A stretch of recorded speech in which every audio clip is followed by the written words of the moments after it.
District meeting session for 2024. Please join me and rise to welcome the Wildcat Battalion from Fall Mountain Regional High School in their presentation of the colors and the Pledge of Allegiance.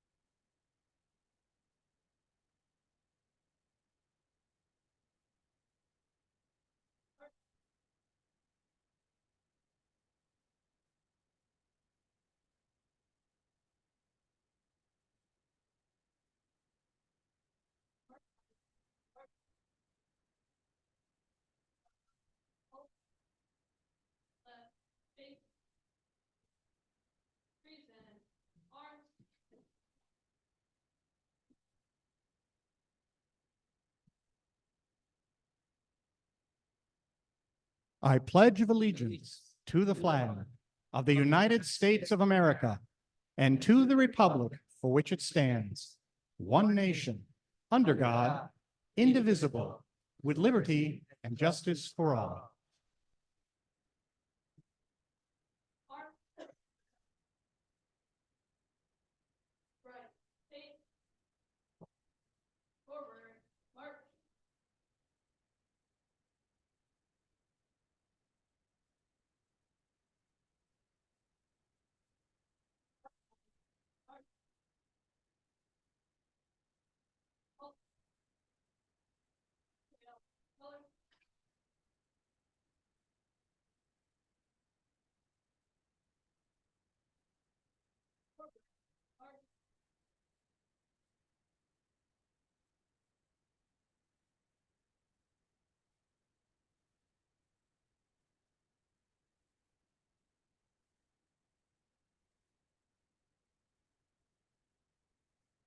Please be seated.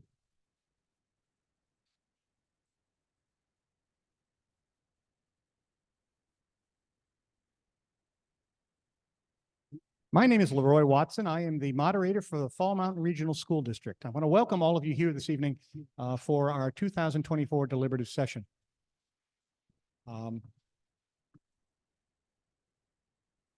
First thing is I have a perfect example here. If you have not come down to register with the checklist supervisors from your town in order to receive your voting card and a paper ballot, if we get to paper ballots, please come down and do so now, because you will not be able to vote unless you have a voter card and your paper ballots.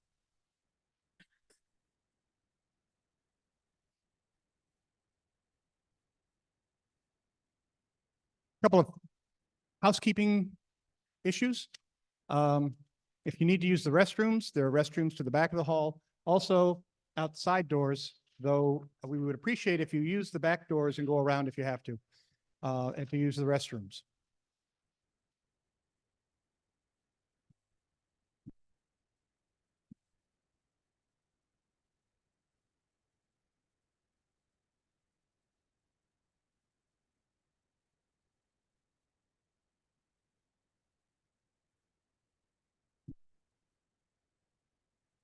Anyway, I'm going to move forward while our voters are finishing their registration for this meeting.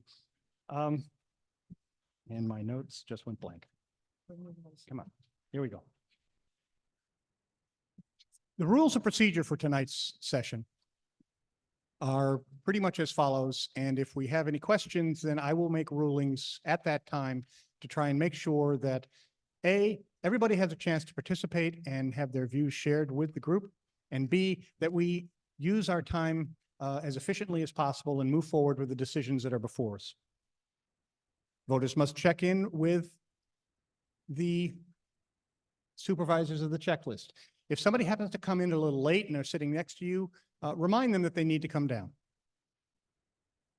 You should have received a voter card. Everybody should receive a voter card, and you should have the paper ballots in case we get to a paper ballot. Now, the voter cards will be used for most votes this evening. and you'll hold them up and we'll count them. They are color organized by town because some of the warrant articles that we will be considering are specific to individual towns.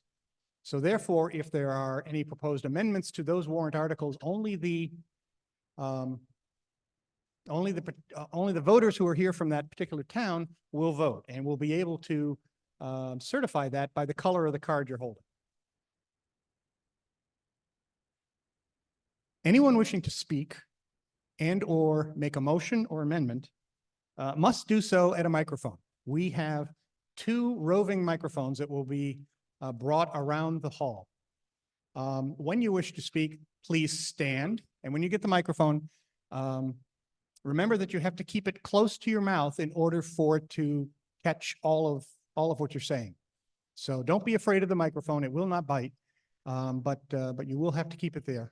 And don't worry if you're a little bit loud, because our sound engineers are able to mitigate and make your sound more thing. But if you're not close enough, we can't figure out how to pick it up.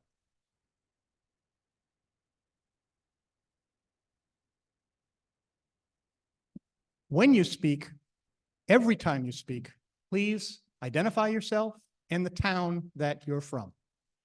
Identify yourself and the town that you're from. Even if you've spoken several times this evening before, we would still appreciate if you would give us your name and the town you're from before you begin your remarks. And that's so that we have an accurate minutes of this meeting.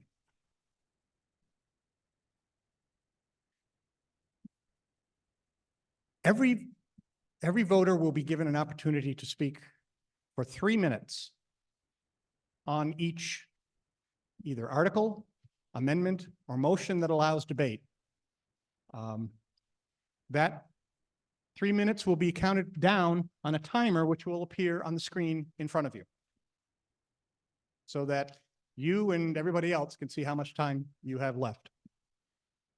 Now, if a voter has a germane and pertinent question related to the article or the amendment or motion before the body, I will ask that the timer be suspended for the time that question is asked and the answer is given from the appropriate official. That way, the time of the answer will not count against the time that the voter has to present their remarks. Everybody will have an opportunity to speak once on a particular article, on a particular amendment, on a particular motion which allows debate. But, for example, if you have spoken on an article and an amendment is made, then you have the right to speak again on the amendment. So I'll be doing my best to keep track of who has spoken and not spoken on an amendment and on an article or on a motion that has the ability to have debate. We will not need motions to consider the articles, nor will we need motions to close the articles. I will do that from the podium here.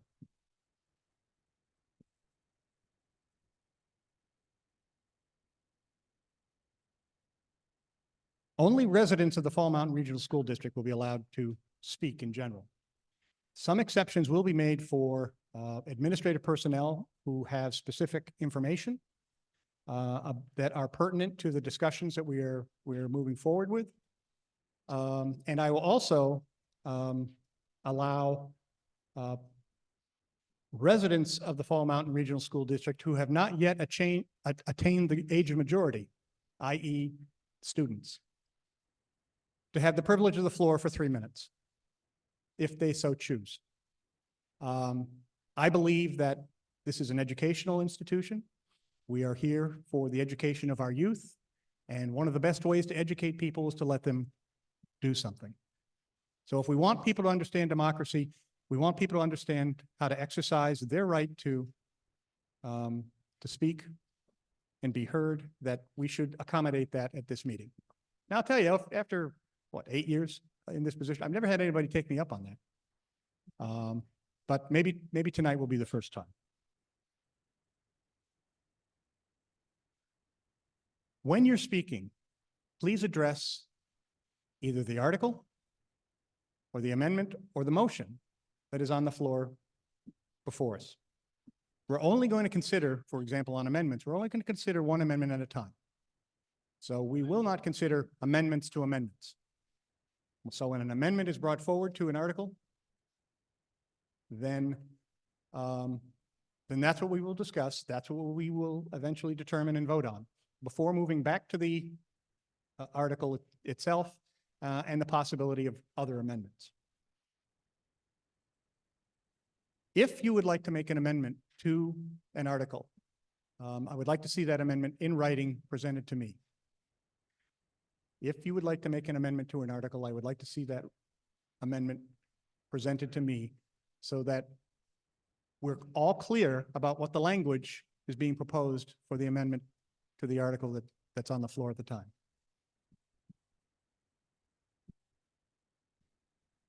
Also, when you're speaking, please speak to me. Please speak to me. This is very important to maintain civility and keep the process moving. These debates can get pretty heated. Strong views on all sides of these issues. We're not here to debate each other. We're here to express our opinion. So please address your comments and your questions to me during your remarks. And if necessary, I will then refer to the appropriate either board member, committee member, or administrative staff person to answer your question if that's what you bring forward with. Also, if you're among the majority of Americans who, number of surveys have told us over time that are more afraid of death than they are speaking in public, I want to let you know that your views matter. Your opinions matter. And if you are worried about speaking in public, then know you're speaking to me. And maybe nobody else in the room cares what you have to say, but I do. I want to know what you have to say. It is important. We're all neighbors here. I'm a neighbor, a voter in this district. So if you have some apprehension or anxiety about speaking, just focus on me and give your remarks from your heart, and everything will be fine.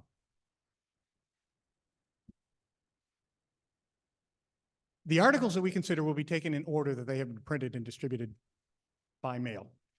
Most of you, I can see a lot of the yellow copies and a few of the photocopy copies, but we'll be considering them in order unless there is a motion from the floor in order to try and move the consideration of the articles to some different order.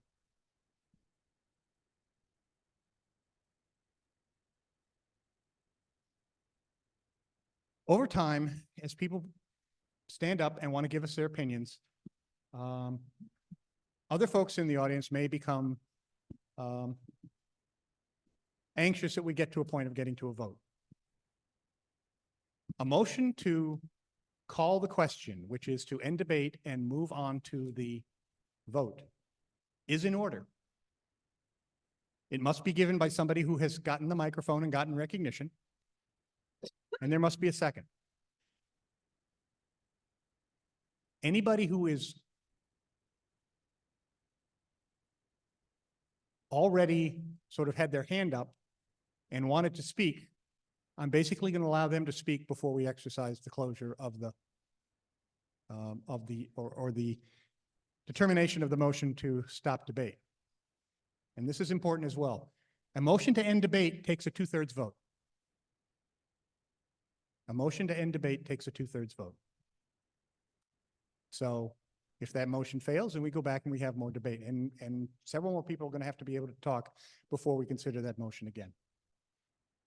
I can end the debate on my motion if we start having significant repetition in the presentation, and nobody wants to speak anymore. At some point in time in the deliberations, after we have considered an article, it is in order to make a motion to restrict reconsideration of that article, which means we cannot bring it back again at this meeting and discuss it again. That is a majority vote, and it is non-debatable.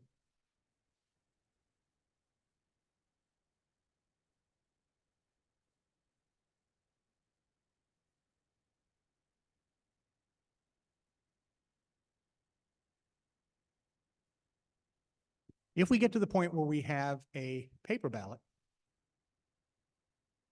you have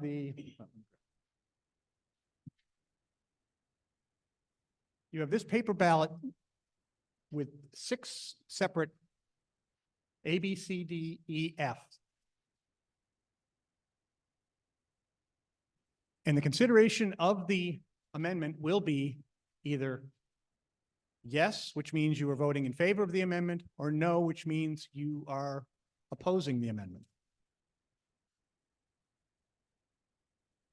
I will then direct voters from individual towns to prepare their ballots and then bring them down for the ballot boxes, which will be able to.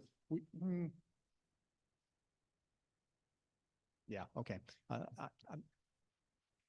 I may move one over on this side so that we get a little faster.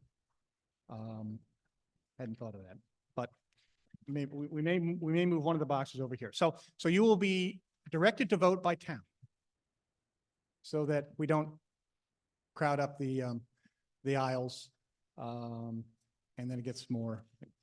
At that point in time, various members or most of the supervisors of the checklists will be directed in assisting me in sort of opening the ballot boxes and accurately counting those paper ballots.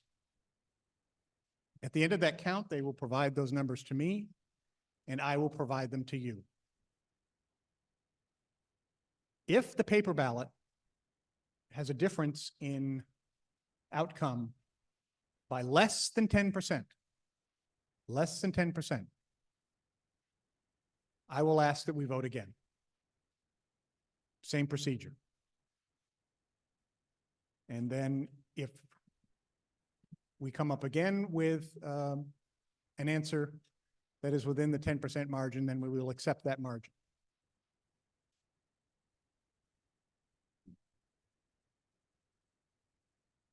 Otherwise, if we're not doing, as I said before, otherwise, if we're not doing the paper ballot, we will be using the voter cards that you have. And I will direct at that time to assure that everybody understands who is eligible to vote on the amendment or the motion or article that's before us at that time. And at some point in time in the session, if I make a ruling that somebody disagrees with, a motion is in order to, for the body to overrule the decision of the chair,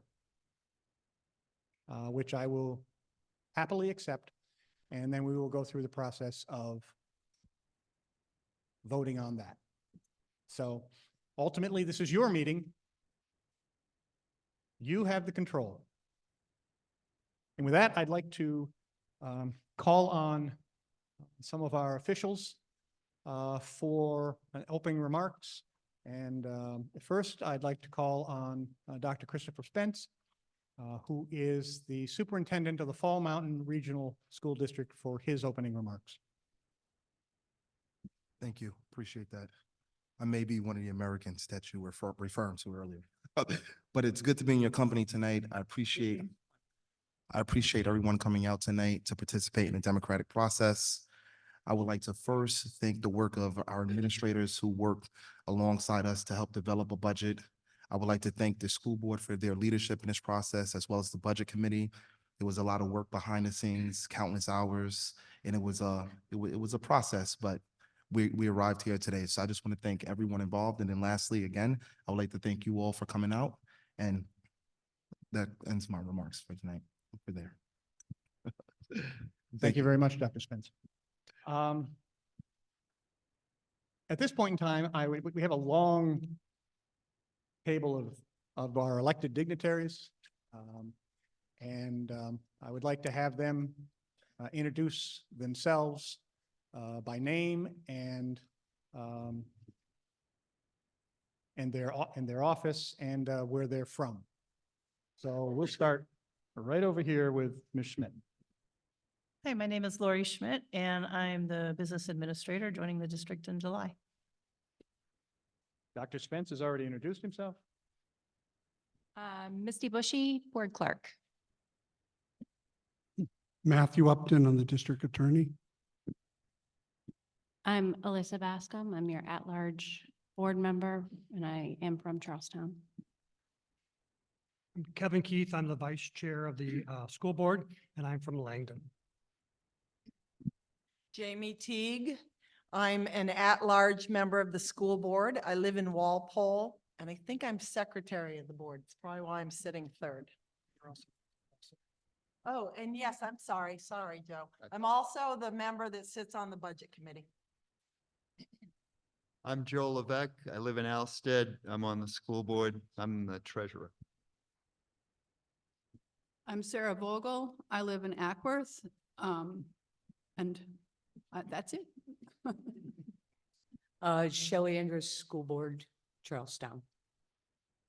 Jenny Donovan, Walpole rep. Amanda Chafee, I live in Walpole. Sorry, I live in Langdon. It's all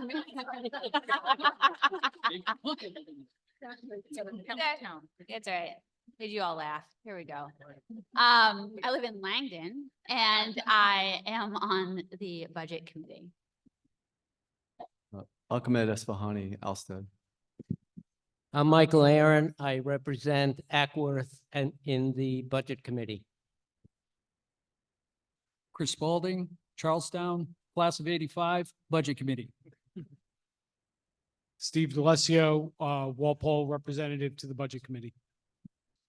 Steve Varone, Budget Committee Chair, Vice Chair, excuse me, and at-large rep from Walpole. Gabriel St. Pierre, North Charlestown, at-large representative, and it's my privilege to be the chair of this budget committee, and I'm the class of '05. Gabe, did you have a opening remark before we get into the articles? I do, Mr. Moderator. I recognize Gabe St. Pierre. Thank you very much, and I apologize for not calling on you earlier. This stage hosts an extraordinary group of professionals volunteering for the good of our shared district. We exist to balance the interests of the collaborative, and I feel this year we have done the best job possible with the tools and resources we have at hand. Thank you all for joining the discussion tonight. Outstanding. Without any other comments or opening statements, we will move forward into the consideration of Article 1. Hear the reading of Article 1. Article 1, shall the Fall Mountain Regional School District raise and appropriate as an operating budget, not including appropriations by special warrant articles and other appropriations voted separately, the amounts set forth on the budget posted with the warrant or as amended by vote of the first session for the purposes set forward therein, totaling $36,656,877. Should this article be defeated, the default budget shall be $35,592,468, which is the same as last year, with certain adjustments required by previous actions of the Fall Mountain Regional School District or by law, or the governing body may hold one special meeting in accordance with RSA 4013-10 and 16 to take up the issue of a revised operating budget only. The Budget Committee recommends this article by a vote of 5 yes, 1 no, 1 abstain, 1 absent. The school board recommends this article by a vote of 6 yes, 1 absent. Before I open it up to the floor, Ms. Teague has a presentation on behalf of the Budget Committee.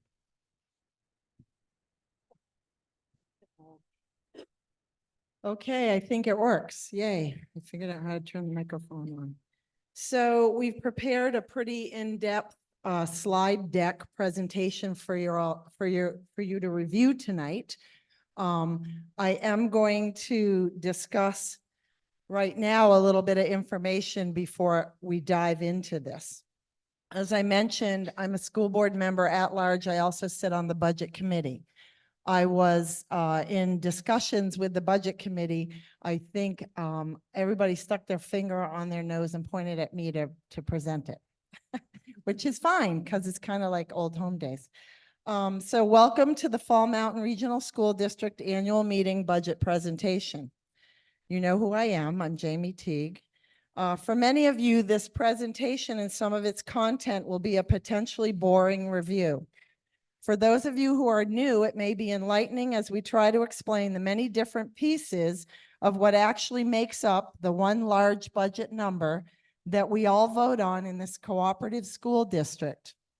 We will also be, with the administration's help, trying to explain how the budget came to be. I would ask each and every one of you, whether you are angry about the budget number, confused or concerned about the number and the sustainability of the future, to please treat the administration, many of them who are new, with a level of respect.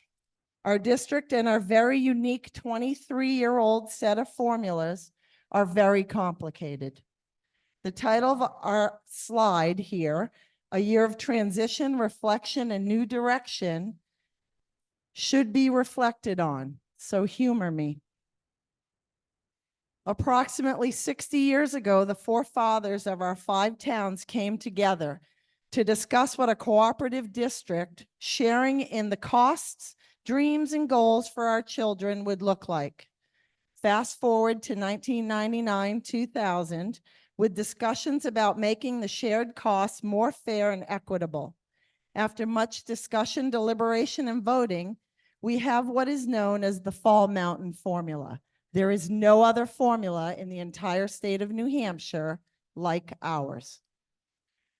2020, COVID hit the world and everything came to a screeching standstill.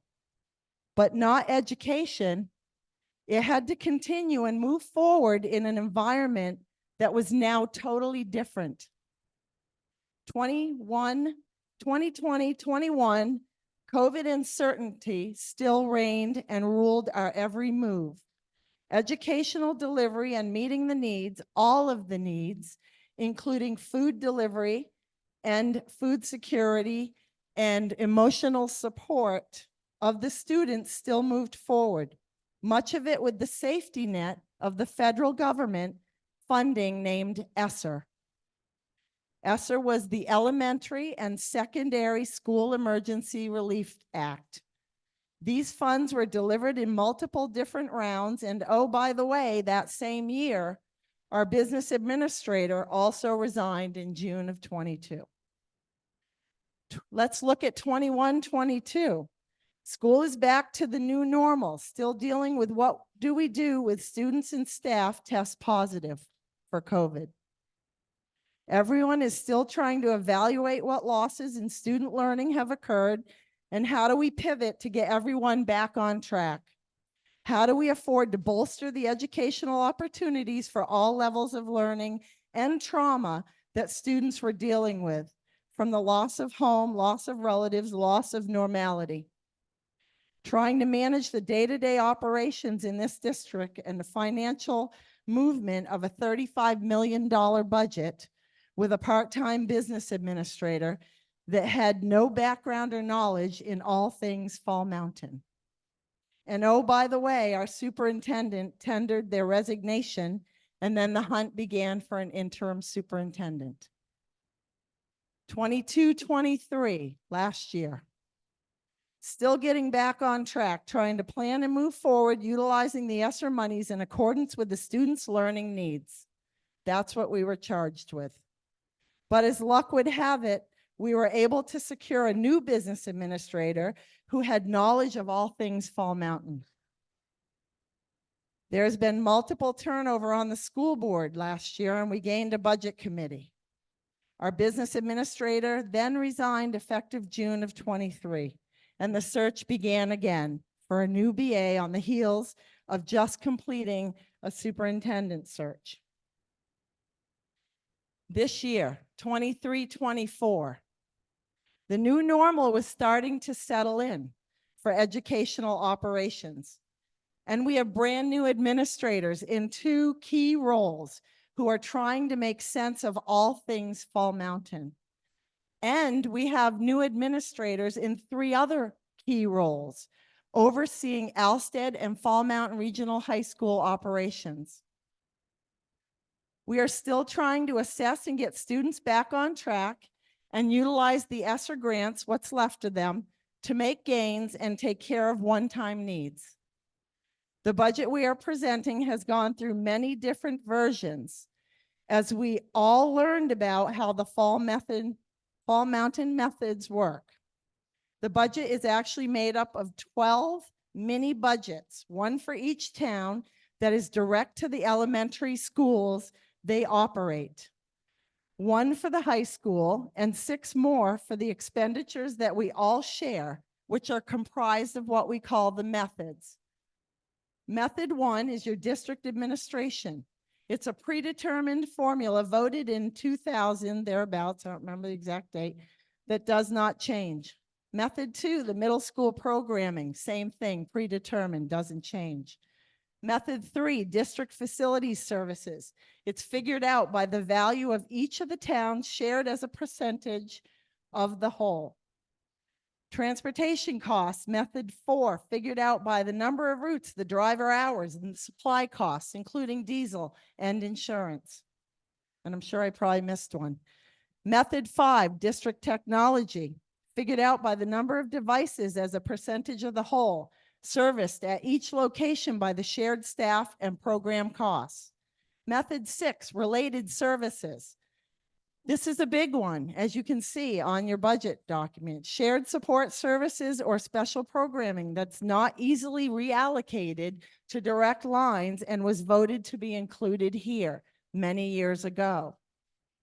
So again, I'm going to ask that we all practice patience and understanding as we try to answer all of your questions regarding a budget that contains 12 mini budgets with over 2,100, that's 2,100 individual lines in 18 different regularly used department codes and another set of 9 function codes that manage special revenue funds, including multiple grants. If you ask a question tonight and we cannot provide an immediate answer, forgive us. We will write the question down, and we will follow up with all questions and answers posted on the district website by a week from Friday. So here we go. The budget as presented and ratified by a committee who were not all in agreement, which is something you should know, and the school board. So we ask that you understand all of the transitions we've been through in a short period of time. And this too is a transition year that we're moving into. The reflection that is currently going on by our new superintendent and all of the other administrators, and hopefully the new direction that we expect, both the budget committee and the school board, will be brought forward in the next school year's budget building process.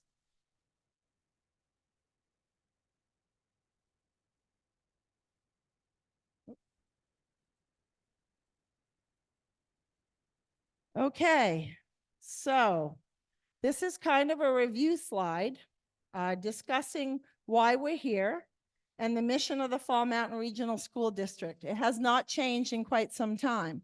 The school board is trying to embark presently on updating our mission and vision and goals. So this is something that you may see that will change in the next few years. But right now, we're really concerned with providing quality instruction for all students. That's all students where they are. increasing our special education and emotional support and support in the classrooms, and keeping safety at the forefront of what we do. Let's review who the planners were on this budget that we're presenting to you tonight. This is all of your direct administrators, and if we've missed anybody, apologies, that work every day in your schools and in your other support departments. So I'm not going to read all the names because you can figure it out. Most all of them, just wave your hand over there. Most all of them are here tonight with us, sitting down front, and they're ready and willing to answer questions. Okay. The other planners on this budget that you're going to look at tonight have been introduced to you up here. The Budget Committee, Gabe St. Pierre, Chair, and then the School Board, Alyssa Bascom, Chair. The process for the district administration. This is a waterfall of notes that shows some of the changes that were made along the way. A budget usually goes through at least 5, 6, maybe 7 versions before it comes to the public. And then on occasion, because we have a deliberative session where you have the opportunity to bring forward changes, sometimes it changes again. So this just highlights some of the different changes that we've made along the way. I believe the initial budget came to us in November of 23. And then it was again changed and revised by the administration on December 11th. And then on January 8th, we ratified it at the budget hearing and cut another $240,000 out. So as we're preparing to give the presentation tonight, which by the way, I should have mentioned, I'm sorry, this is posted on the district website. So if you want a copy, let us know. If you need it printed for you, we can print it. So as we did the process, the budget committee this year, of course, we're dealing with a lot of brand new people in the process. And so we wanted to highlight some of the thoughts that we had about how the process went. Some adjectives like frustrated, scared, concerned, excited, hopeful, collaborative. A really reflective one where it says this year the budgetary process was flawed. The current administration was faced with multiple problems, as we've discussed with you already in my opening remarks. We're all looking forward to working with the budget committee, the school board, and the administration on a set process with a set outline, with a set number of what we need to know for data points in order to make good informed decisions. And there were multiple meetings of the budget committee. And there were multiple sheets of paper, hundreds of them, and emails, and questions and responses, and more questions and responses. So here it is, the proposed budget. This is just another way to look at the budget as brought to you tonight. It shows some of the different costs and the programming that's included in different operational areas. Direct instructional services, including regular ed, special programs, ESL services, which is English second language, and vocational and summer programming, makes up $20,500,000 rounded up, or 59% of the budget. Non-instructional services spent on students like co-curricular and athletics makes up 2% of the budget expense. Student support services, similar and including guidance, related, meaning speech therapy, occupational therapy, emotional therapies, anything like that is related services. Health services, the resource officer, staff development, so they're better in the classroom, media and library and technology. That makes up another 14% of this budget. Operational support services, including but not limited to pupil transportation, maintenance and operations, school board, SAU administration, building administration, business office, and legal services. That's another 25% of the budget. And then if you look at the slide, it'll say 0% on two very little ones at the very top. And that's actually because they're less than one, okay, and it rounds to one. But those are both 0.3% for the food service transfer and the debt. We are very fortunate at Fall Mountain Regional School District that we don't carry hardly any debt.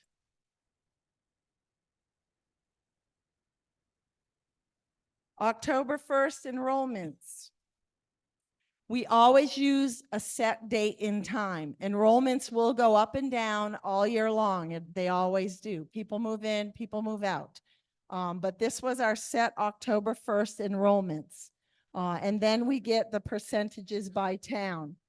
And so Ackworth had 98, we had 1,419 students as of October 1 in all of Fall Mountain Regional School District.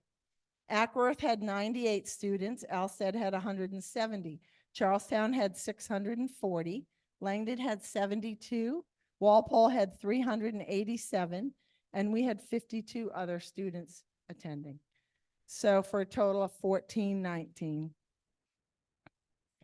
The methods, we talked about the methods and the fact that the methods make up these mini little budgets that determine how we share costs for items that are not direct expenditures. So it's called the apportionment formula. There is a 3-page document that is posted, right, Lori? We're posted, that is posted on the website.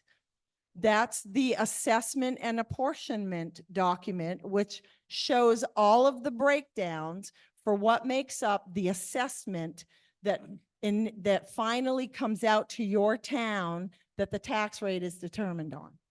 So this shows the 23-24 method values and then the 24-25 method values.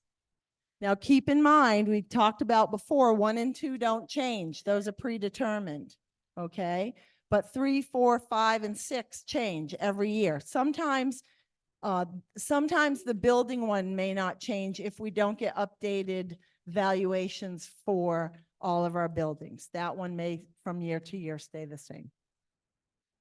Those valuations are provided to us usually by our insurance company who insures our buildings for loss. The apportionment formulas are shown here for this year for 24-25. And you can see that there's elementary direct. Oh, right, I have this little thing. Okay. Ooh, elementary direct. How fun. We have cool technology here at Fall Mountain. Elementary direct is always 100% because that's your schools within your town, and that's a direct expense that's controlled by your folks who are boots on the ground there. And then we have the method 1, which is the district administration. And then like we talked about, I'm not going to beleaguer the point because we've already had a pretty in-depth discussion about it. And then the high school direct expenditures are then apportioned out to the different towns by the formula. Okay, next. And then this is the apportionment dollars, okay? And so what happens if you look at that 3-page document, it takes all of the different dollars for each of the different area totals, and it uses all of those percentages and it breaks it out to each one of the towns. So quickly reviewing with my little nifty thing. Whoops, here we go. Right there. So you'll see that the total on the bottom, this is 33,718,000. That's right. It doesn't match the budget number of 36 million because the special revenue funds, okay, which are below the general fund operating line, are not included in this apportionment formula and methods. Those special revenue funds are money in, money out, okay? They're federal funds, and so you cannot spend more than you receive. So they do not follow the apportionment formulas. So this is the direct the dollar amount for the direct budgets, okay, which is the 33,718. And then it breaks back out to each one of the towns for each one of the methods. And then it comes down to what the total operating budget cost is. Like Ackworth is 2.4 million. Alsted's 4.8. Charlestown's 14.5. Langdon's 1.9 just about. And then Walpole's 10.1. So then those numbers are taken, and before we levy the assessments, we take all of the different revenues and we put revenues against those expenditures, and whatever the balance is that the revenues that we take in other than taxes, okay, whatever those revenues offset, the leftover amount is what the assessments are that go out to each one of the towns. These slides just show, and I'm not going to read them to you because you can review them later, but these slides are meant to show you what each one of the different method costs are by town, okay? And we've broken it out into elementary and high school. And then the high school formula is a two-stage formula. Are we having fun yet? It's very complicated. The high school formula is a two-stage formula. It's the 33%, and then you have to times that by the ADM percentage in order to get what percent of the high school costs belong to your town. So if you're going to tell me the percentages don't match, you're right, because it's a two-stage formula. Okay, so there's Alsted Elementary, Alsted High School costs, Charlestown pre-K through 8, Charlestown High School costs, and then you'll see we also included the revenues, the direct high school revenues on these slides, because the high school does have distinct revenues that come in from tuition paying students. Langdon High School costs, Walpole pre-K through 8 elementary, Walpole High School costs. You will also see, I'm just going to go back one, sorry, I know, I can be long-winded, apologies. You will also see tuition costs on Langdon Elementary and also on Ackworth Elementary, and that is because Langdon and Ackworth pay what we call an inter-district tuition rate for their students that attend the Alsted schools, okay? So they pay a tuition fee based on direct expense, not all the rest of it, because they're already paying their portion of methods through the formulas. Okay, and here's the local tax assessment differences from 23. I'm just going to catch up with us here in my cheat sheets. Okay.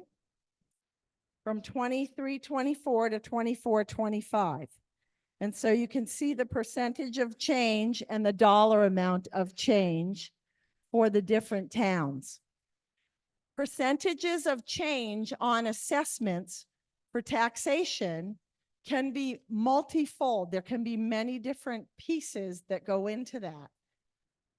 A change in the method distributions, up or down, a change in how many students you have, up or down from the prior year, a change in your base of your projected valuation of your town properties, like how much money is available to tax per child. So that these percentages of change, when somebody says, well, why did this go up this much? We need to go back through and look through all the 12 mini budgets and see what changed through all of them. So here are some of, in an effort to try to bring to you what some of the larger changes were. we asked our business administrator to sort through all of the 2,100 line items, sort it by dollar amount of difference, and pull out anything that was greater than or less than by 25,000. So a $25,000 difference, either increase or decrease. Some of them, the net increase or decrease may not be 25 grand because it might have been an expense going one way, but a credit coming out the other way. Because as I mentioned, the administration went through the budget and changed items multiple times. And in doing so, even though there were positions that were added, there were also positions that were cut. And you'll see the ramifications of some of that on the default budget when Lori gives you information on those slides. So right now, in a very long discussion at the school board level, because when items are moved from one method area to another, it's kind of like no business administrator does the job the same way. I will do it differently than Lori, and Lori will do it probably differently than Mary did it, and Mary would have done it differently than Jim did it, and Jim obviously did it different than I did way back, okay? So when you have new people come in and they're making determinations on different things that may come up, when they're reading through the methods, okay, they have to make a judgment call and discuss it with the school board. Okay, and so there were some changes, as you're going to see, to where some of the expenditures were living in the wrong methods. And I hate to say wrong, but based on further discussion and some guidance, sometimes legal, we've made some movement with some of the method costs. So in method 1, we have an ESL teacher that was in method 6, and it's been moved to method 1.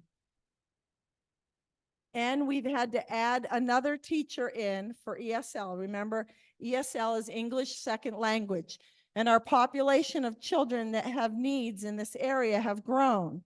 And this is a law that we have to be able to support these children with their needs, okay? So this dollar amount has been moved from method 6 to method 1.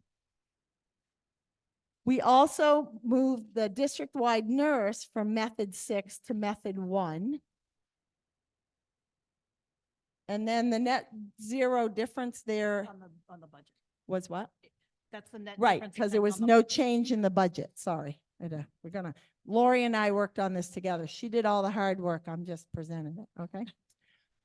And so then we have a full-time director of human resources. Our prior director of human resources was 80%. She worked 4 days, not 5. So that's a difference in a budget increase. Plus, there's a 4% COLA, and the market has driven what the salaries are being determined. As we go out to try to hire folks, what we're finding, and this is not just Fall Mountain, this is every district across the state of New Hampshire, I can tell you that, because I'm a BA in a different one. All of the markets are driving higher salary rates when you go out to try to hire for some of these upper management or administrative positions. We lost a lot of workers after COVID. So then we have an additional of 5 hours per week for accounts payable and payroll. And then also a market impact there for hiring new people, because not only did we have upper administration turnover at the SAU, we also lost 3 other positions.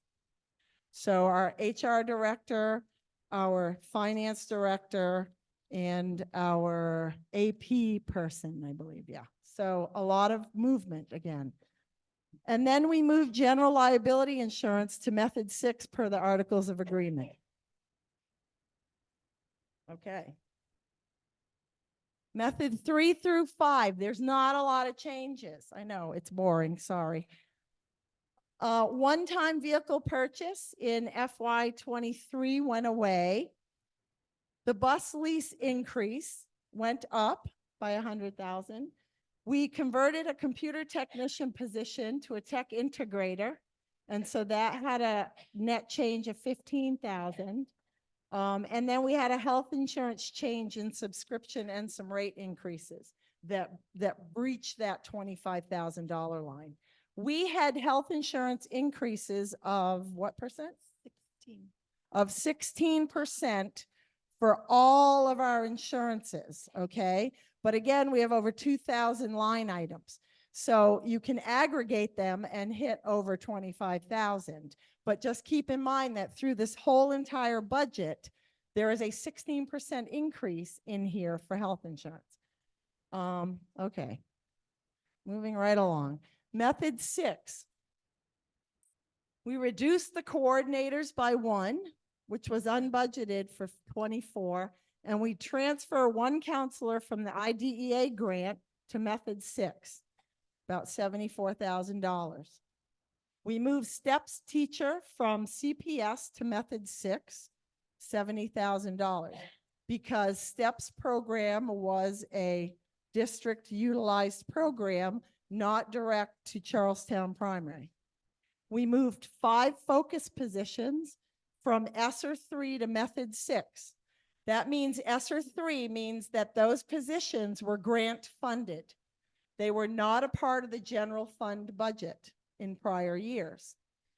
These were positions that were deemed necessary to keep our kids on target and or make gains that they had lost during the COVID years, or whatever you want to call it. It's a mess. Anyway, we moved, and that's a $184,000 increase.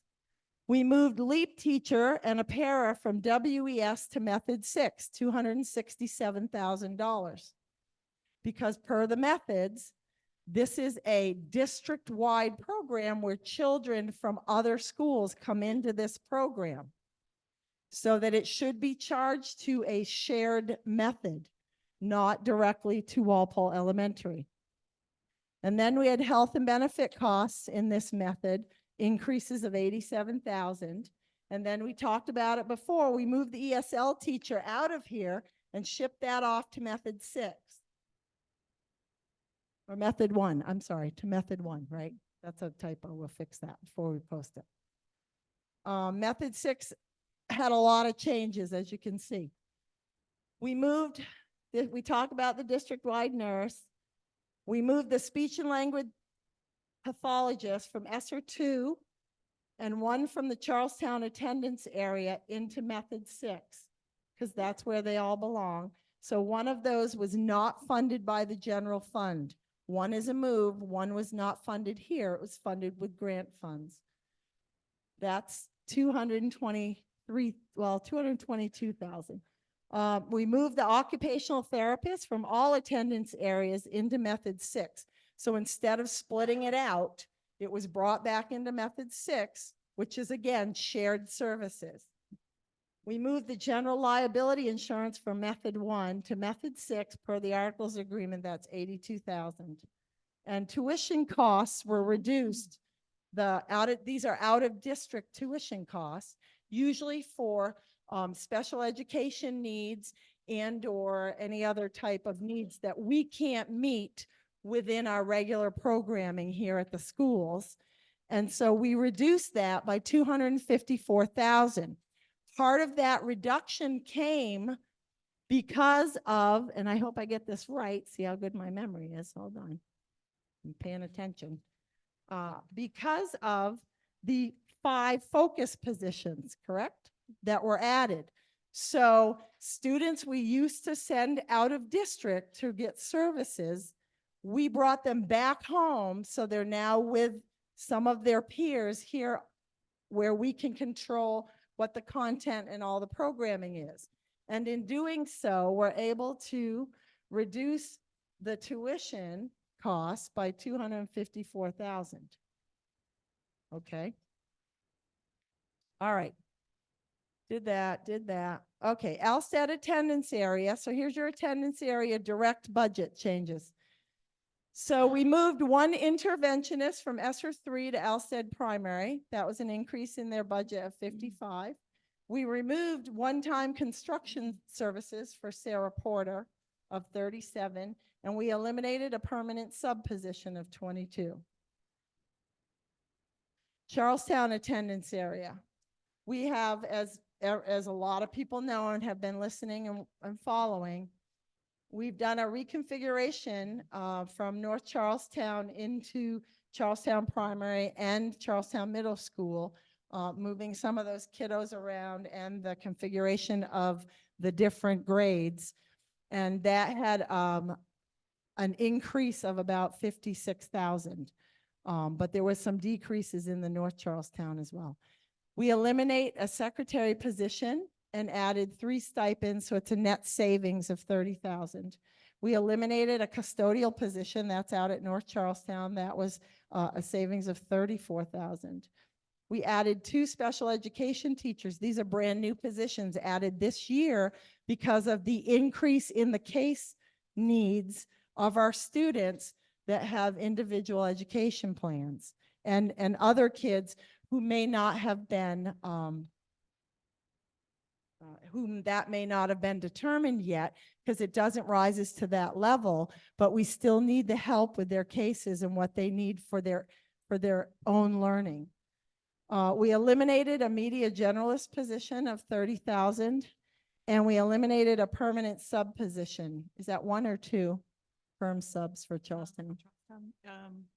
I think it was 2. one 2, building, yeah. yeah, looks like 2, 41,000. Walpole attendance area changes. We eliminated I think that's 2 as well. Yes. Okay, thank you, Justin. Justin's saying 2. We eliminated 2 permanent sub positions there for a savings of about 55,000. They eliminated a media specialist position for 30,000. We did move an interventionist in from ESSER 3 into the Walpole Elementary School of 87,000. So they've somewhat funded that change by the reductions that they made, right? And you will see that through all of these different budgets, that they tried to go back and be able to fund some of these additions from the grants through reductions in other positions that at that point in time they didn't feel were as important for the students' learning. Doesn't mean those people weren't important in what they did, but when you have to prioritize the need for the students' learning, you have to make difficult decisions. They also eliminated a secretarial position, a savings of 29,000. So here's another way to look at your budget. I always, and I shouldn't say we always like to show it a couple different ways, right, Lori? Yeah. When you're working with financials, when you look at it different ways, it tells different stories. You can look at, this is what we call a view by object. Object in educational and even in governmental, accounting means that all your 100 coded lines are wages. All your 200 coded lines are employee benefits. 300 coded lines are purchase and professional services. 400 coded lines are repairs and maintenance. This holds true for any governmental accounting, whether it's town, city, school, doesn't matter, nationwide. It's GAAP. And so when you look at this, you can see that almost $19 million of our expenditures are from wages. And I have to get back to my cheat sheet, forgive me. Okay, here we go. And then another almost 9 million, I did say 18 million, right? Or 19 million. Another 9 million is employee benefits. We're in the service business, folks. And our budgets reflect this. With salaries and benefits totaling 81% of our budgets. We're not building widgets, and we can't replace these people with machines. Our staff attempts to attend to all the needs of the whole student at the level they're at. The needs often range from social and emotional upheaval to transportation and food insecurity challenges to educational improvement plans. It runs the gambit. We're in the service industry. Service industry is heavy in salaries and benefits. So repairs and maintenance is approximately 3% of the budget. Purchase professional services is about 2%. Property and debt, 1%, 0%. Supplies are about 5% or 1.8 million. And other objects in 800 and 900 are usually dues, fees, things like that. That runs about 204,000 or about 1%. Like I said, our debt is very low, so we're very fortunate in that respect. So this tells a story that's different than looking at it as departmental codes, which are called function codes. So now we're going to look at function code costs and what they look like from year to year. Regular instruction, special ed, vocational, and co-curricular. When you look at any gap accounting, all of these departmental or function codes will start with a 1. They're called 1000s. Regular instruction's 1100, special instruction is 1200. Vocational education is 1400, okay? Or 1300, I think co-curricular is 1400. So these are direct instructional services. And the total for direct instructional services for FY25 proposed is $21 million. We then have student support services. In any governmental accounting, that's going to start with a 2000. These are 2000 function codes. So you have guidance, student appraisal, health services, SRO, improvement of instruction, library, and media. For FY25, that's another $3.8 million. Operational support services. We talked about some of these. That's technology, the school board costs, the office of the super, the office of the principals, fiscal services, operation and maintenance, and pupil transportation. The total for that grouping of expenditures for FY25 is $9.5 million. Debt service and transfers, we have a decrease here. And it's going to show a decrease because each year for special revenue, warrant revenue articles, like if we vote to say we're going to put money into a special reserve fund, the next year out, you have to take that out of the budget. It's not an automatic thing. You all have to vote on whether we do that or not.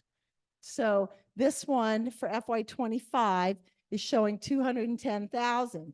Last year, we voted to do a $250,000 transfer to capital reserve, so it was up around $463,000. Then let's talk about other funds.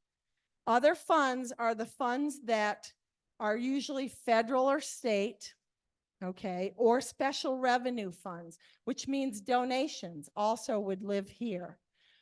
Special revenue funds also have your food service grants because we participate in National School Lunch Program.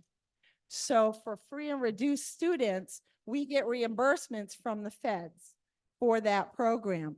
All of those monies live in this section. This is the section that we talk about that doesn't change every year. And people say, why don't you change this every year? Well, because we don't know what it's going to be for next September, because the feds don't give you your grant awards usually until July, August, September, October. You don't know. Sometimes you're running a program and you're just hoping that that grant money is going to come through, or you have to figure out how to pay for it somewhere else. Fortunate enough, they don't usually change much from year to year unless they're special for special programs. So as you can see, the actual awards, because we don't know what to project for 25 yet, the actual awards for FY24 available for expenditure is $4.6 million. Within that number is about $2.5 million remaining out of the ESSER funds. Okay. You can also see in FY23 what some of our actual expenditures, and remember, this section of expense is not tax supported. Okay, this does not make up any of your assessment money. This is all money in, money out. It's reimbursed. So in FY23, we spent $3.3 million of grant monies available to the school district. So let's take a look at what that looks like as a percentage on a pie chart. Instructional costs, that's that first one, right? All the 1,000s, that's 65% of the budget. Student support, that's the 2,000s that came right after. That's 15% of the budget. So working directly with the kids on their programming and their educational attainment, we're spending 80% of our budget. Interesting, isn't it? When 81% is our salaries and benefits. Kind of almost lines up a little, doesn't it? And then operational support is 10%. Debt and transfers is 5% here, and other special funds is about 5%. Just a different way to look at what we're asking you to vote on. In school budgeting, revenues have to equal expenditures, okay? Revenues are made up of our local ed tax, the state ed tax, which we still raise locally through our property taxes, adequacy aid, which is sent to us from the state, still raised from different means, tuition, and federal grants, okay? And so that's why it has to balance. When you put it into the state DRA, the money that we need to raise has to balance the money that we need to spend in support of the school educational program. How is that budget funded?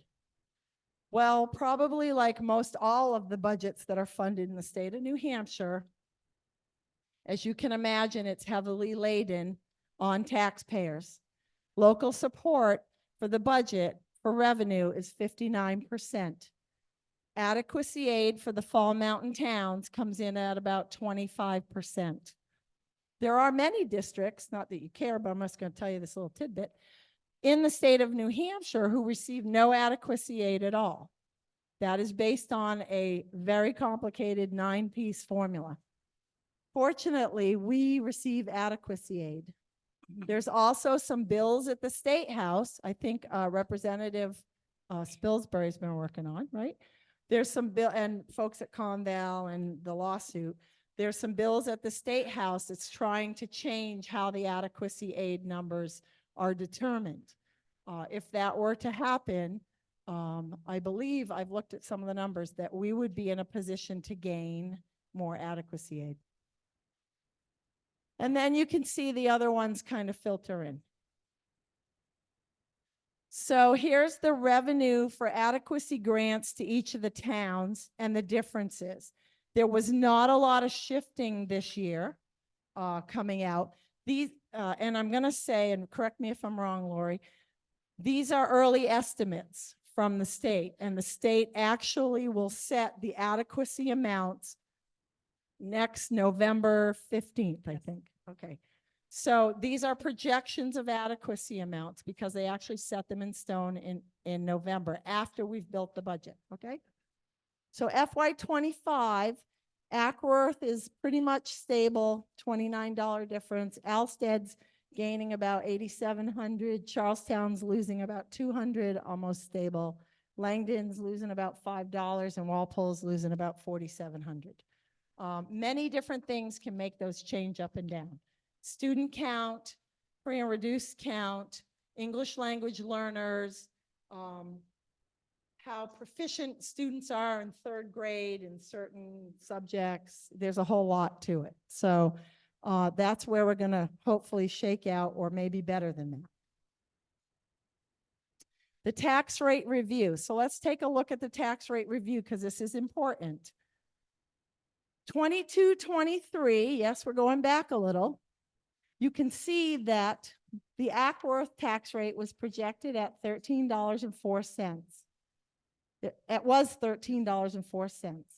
And then there was a budget impact of 9 cents. So the projected 23-24 tax rate was $13.13. That was for the year that we're in.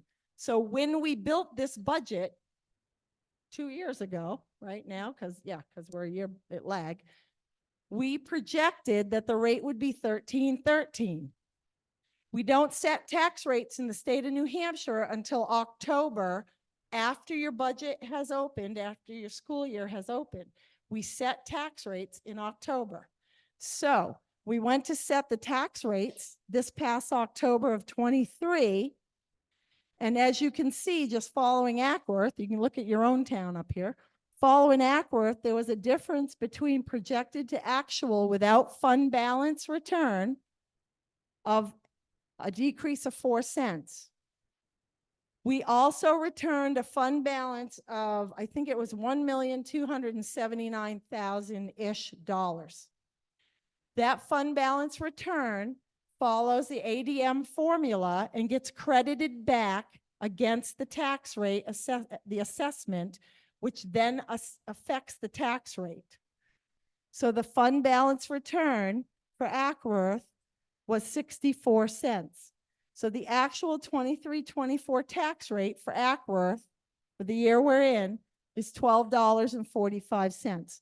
We made a disclaimer. These may vary by a penny or two because there's a lot of rounding going on, okay? I'm not going to read them all because we'd be here all night, and I know you don't want that.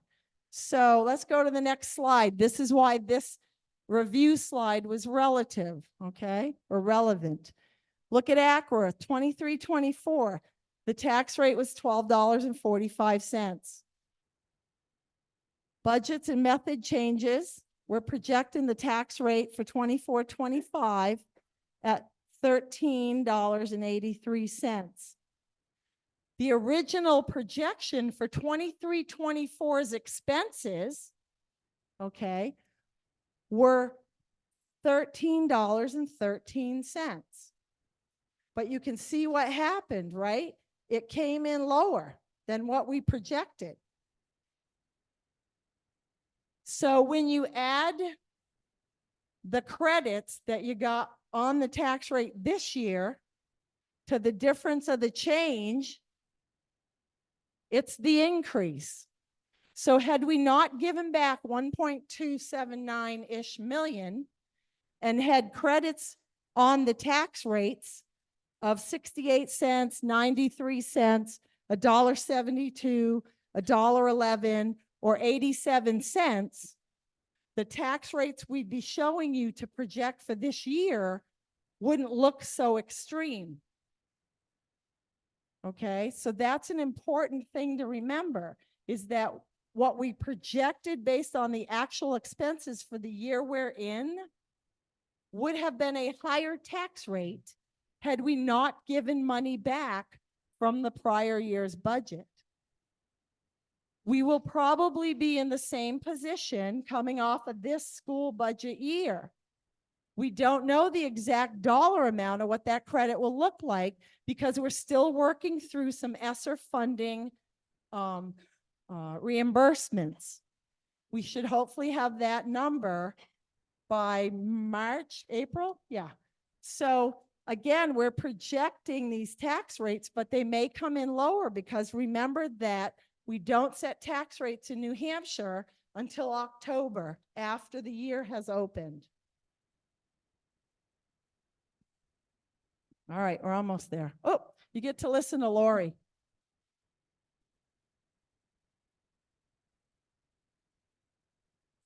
Okay, there we go.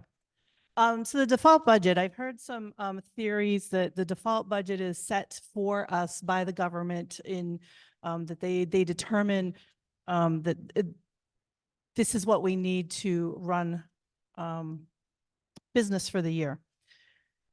The reality is that the default budget is just a formula that is a mechanism to ensure we have money to run the following school year should the budget fail. And this is because we meet in 2 different sessions. And so this is the point in time when we can discuss and make changes to our budget numbers. And then when you actually vote, it's just a ballot and you saying yes and no. You don't have the opportunity to discuss it then as you would in a traditional town meeting. So the default budget formula is defined in RSA 40.13.9 Section B. And what it is it is the, I can't read my writing here. You take prior year budget. Thank you, Jamie. And then you add in any obligations by law, contracts, and debt service. And then you subtract out one-time expenditures, which will give you your default budget. It's important to recognize that one-time expenditures are appropriations that are likely not to recur, such as the truck that we purchased last year. That also includes positions that you're eliminating. So when we go to the next slide there, yes, here's a summary of the changes that were factored into the calculation of the default budget. So we had the support staff agreement and the teachers agreement. Those were contracts that multi-year contracts that the voters previously approved. So those need to be added in. We have our health insurance increases. Those are obligated, those are mandated by law. We're obligated to provide health insurance. It's part of the contracts that were approved. So those amounts were added in. We need the speech language pathologist and the associated benefits to fulfill our obligations to the students. So that is added in as a mandated service. Focus positions and benefits. This we added in because you can see in the reduction that we reduced the out-of-district tuition because those two are related. If we don't add in the focus positions into the default budget, we wouldn't subtract the tuition. And if we didn't subtract the tuition, it would actually increase the default budget marginally. So we took a conservative approach and we added the focus positions and we subtracted the out-of-district tuition. So the net impact was a more conservative amount for the default budget. And as we mentioned before, any capital improvements, those are one-time transactions. Those were all reduced from the prior year's budget to determine the default budget for the upcoming year. So then the last item to discuss there is the eliminated positions and benefits. This is comprised of 16 different positions that were in the fiscal year 23-24 budget, along with their benefits. Those have been eliminated from the current budget in accordance with the formula to arrive at our default budget for the upcoming year. So if we move on to the next screen. Our proposed budget, you can see, is the $36,656,877. Our default budget is $35,592,468. That's a difference of $1,064,409. And that's a 2.9% difference.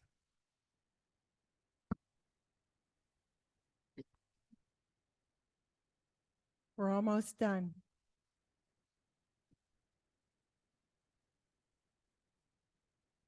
All right, so are we working? It's working, yeah. Okay. I don't sound as loud, which is good for most people, I'm sure. So apologies. In working on this presentation with Lori and the administration, we like to try to close with some profound remarks by some profound leaders.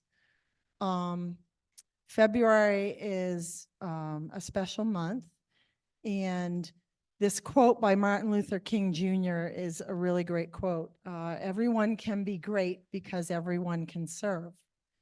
And so I want to remind everybody out there tonight and or who may be watching Zoom or watch this later, that there are positions still open and available on the budget committee and on the school board.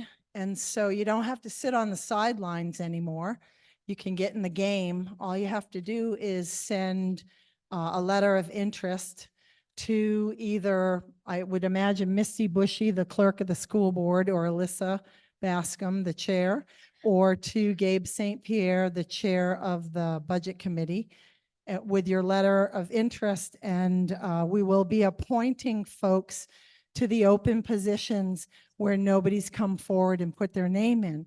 So if you have out of the box ideas that you want to try to bring to the forefront as we move into our transition year and hopefully move forward with some new direction, we'd love to have you.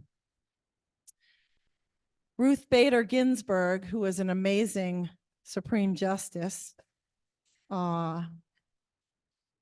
said, real change, enduring change happens one step at a time. I know it can be painful to watch the process sometimes because it moves sometimes at a snail's pace, or maybe it feels that way. Please know that everybody up here is trying to work towards sustainable change, right? That means that there will be difficult decisions that will need to be made in the upcoming years. Those decisions may include consolidation. Those decisions may include changes to the methods. The methods are old, okay? And when we wrote them 24 years ago, we couldn't pre-think everything that might change in 24 years. We couldn't pre-think that COVID was going to hit us, okay? So there's a lot of things that we're working on. The school board has a committee to look at methods and changes that we would have to have the general public vote on, because it would mean that, you know, monies will move, right? Or costs will move. And then just a quote from the Dalai Lama. In order to carry a positive action, we must develop here a positive vision. So I think it's important that we have to remind ourselves of that, because it's very easy to get bogged down in the, oh my God, this is crazy. How are we gonna, you know, make this work? Rest assured, the school board, the administration, we have all had conversations about no matter what budget you vote in, and you'll need to vote your conscience. If it's the default budget and we have to cut $1 million from it, so be it. We'll still make it work. It may mean that programming changes because we'll have to make hard decisions, but that's okay. We'll make it work. We always do. Thank you for your time tonight. I know this was long. We thought that it was important to try to bring to you a PowerPoint presentation that was as complete as we could think it through. We know you'll have questions. We'll try to answer them. Remember, if we can't answer them right like this, it's because there's a lot of moving parts, but we will get back to you. Thank you. Thank you. Thank you very much.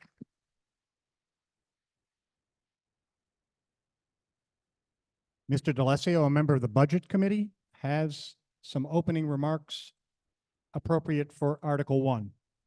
I'll be very quick. My name is Steve DeLassio, and I am the Walpole representative to the Budget Committee. Thank you for coming out tonight for this important deliberative session of the Fall Mountain School District. With the turnover of the superintendent business administrator, finance manager, and grant manager, producing a fair budget was not easy.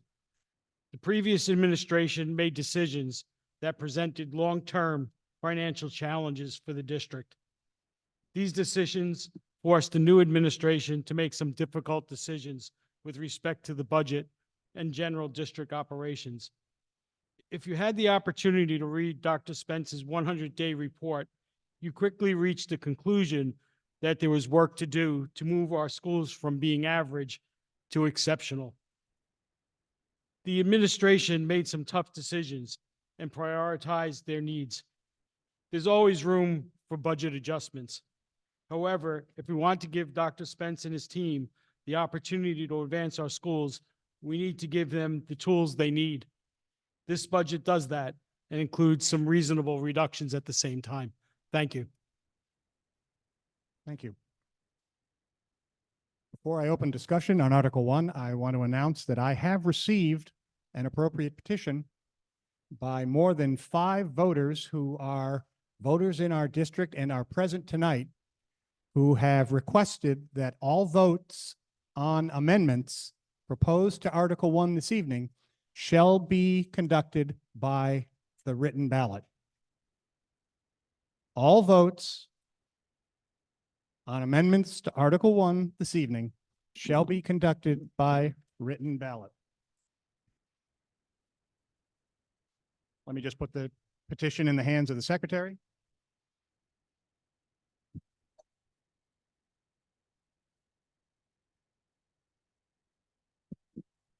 Now, voters of the Fall Mountain Regional School District, Article 1 is properly before you. Will you discuss it? If you want to get recognition, please stand and we'll get one of our microphone handlers to you.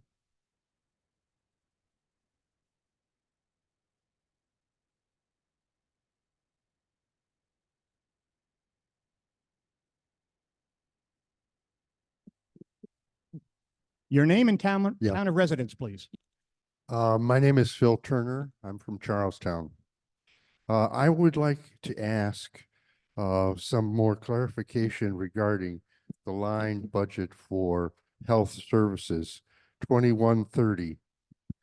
I noticed that in FY 21, somewhat more than $500,000 was the budget, and now the budget has risen as proposed to $1.7 million. And this seems like the district is starting a health clinic or something. I don't understand how a 3-fold increase in health services is required. Thank you.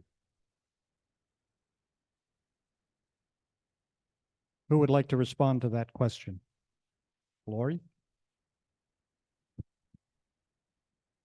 Okay, so the health services line actually includes also the psychologists, the speech pathologists, and our therapists. And so that it's important to know that it isn't just our nursing services. We've discussed in the presentation how there was movement between different methods. There was also movement between different functions. So for instance, we had 2 positions that were reported under our special ed lines of the 1210 that actually needed to be moved into these other functions. So they are appearing in this line now, the positions and benefits, and they wouldn't have been in the prior year. We also had a position, our speech pathologist, that was covered under ESSER 2 funds. And so it was not included in the general fund budget last year, that has been moved into the proposed budget. We had a position that was filled at a higher rate than what was budgeted. We also had some movement between, we have several positions that we fund 50% through our IDA grant, which is for our special education needs. And there was some movement there with a position coming into 50% of the position coming into the budget. And that accounts for those changes. Thank you. You still have the floor. Do you want any further comments?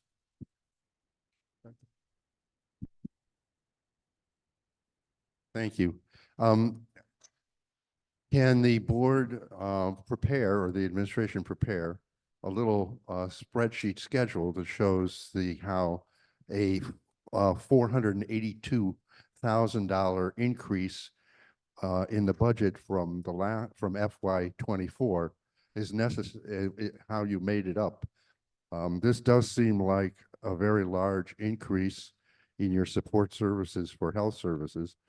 And if there's movement from other budget lines, I'd like to see how that affected the other lines as reductions. Thank you. Is there a response? Ms. So Teague? I'm noting that request to respond as Jamie suggested that we would on the website. Okay, your request is noted. You have a little over 2 minutes left. Do you still want the floor? Thank you very much.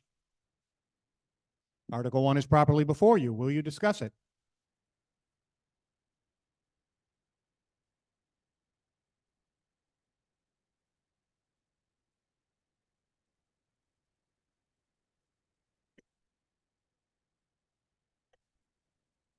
Thank you. Cheryl Mayberry. I'm from Walpole. I wanted to ask a question on, I think it was slide 25 or 26, and as it relates to slide 43. The focus program, I believe, was started in Vilas. Is that correct, Deandra?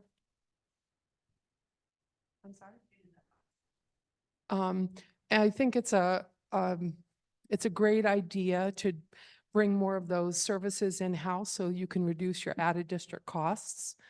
The slide referred to 5 positions. I know there were 3 actual staff positions, and then there were some outside service providers.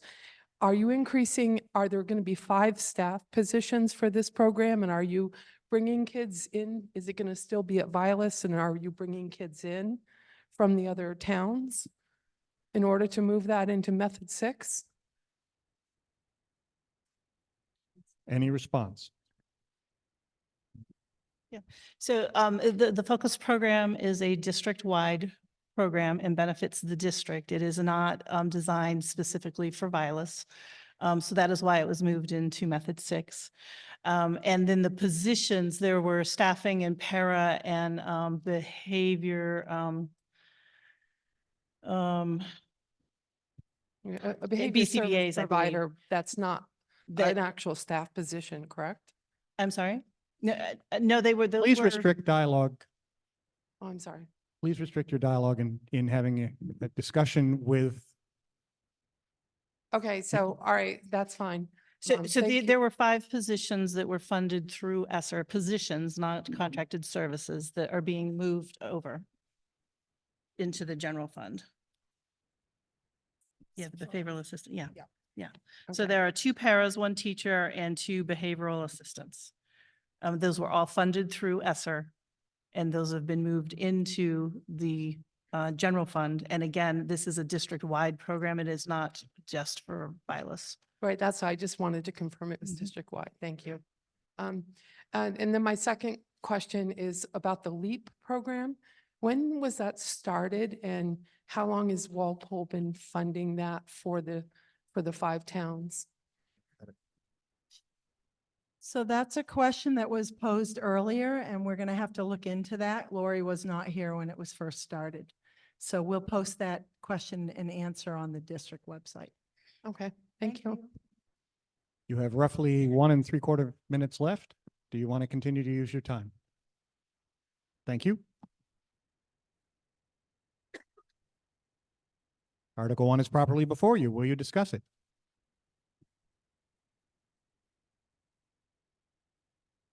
Just wait a second. We'll get a microphone to you. Stanley Hutchings from Walpole. I see that your ESL services has increased substantially this year, and your vocational education has gone down, actually decreased.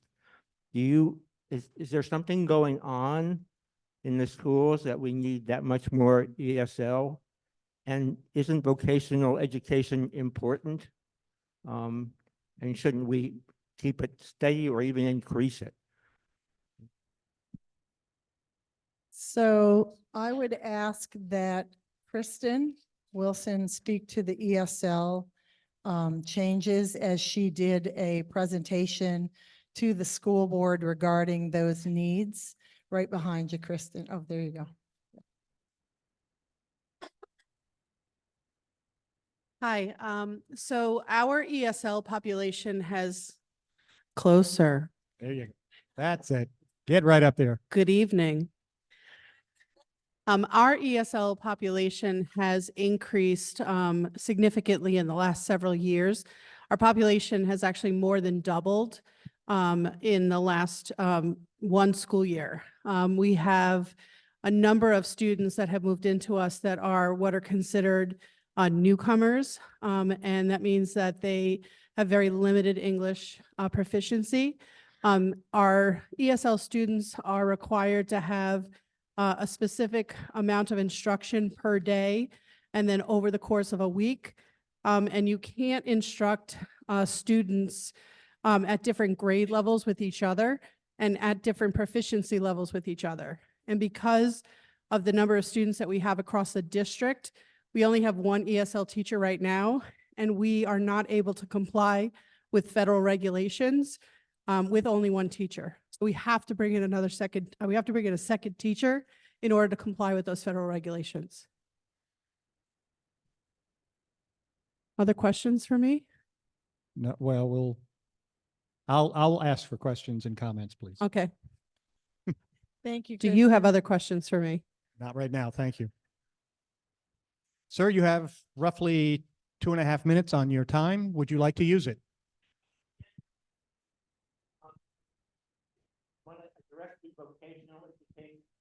Could you use the microphone, please? Would you like to address the vocational education question also? So I think I would like to call on the principal of the high school. I believe that was a change in, maybe not. Okay. She's looking at me. So I believe that was a change in one program. It's a decrease of $16,755 from last year to this year. And I believe it was a decrease in one program that had to do with, I believe it was animal science. okay, we're not exactly sure. We're going to get back to you because we think some of us thought it was a change in a business class, and another one of us thought it was a change in nursing. So we're going to get back to you. What was that? Healthcare. It was business of healthcare. See, I knew they'd know. They're very on top of the ball over there. So thank you. You have 2 minutes. Thank you. Do you anticipate that the increase in the health services is going to stay high and possibly even increase further in the future?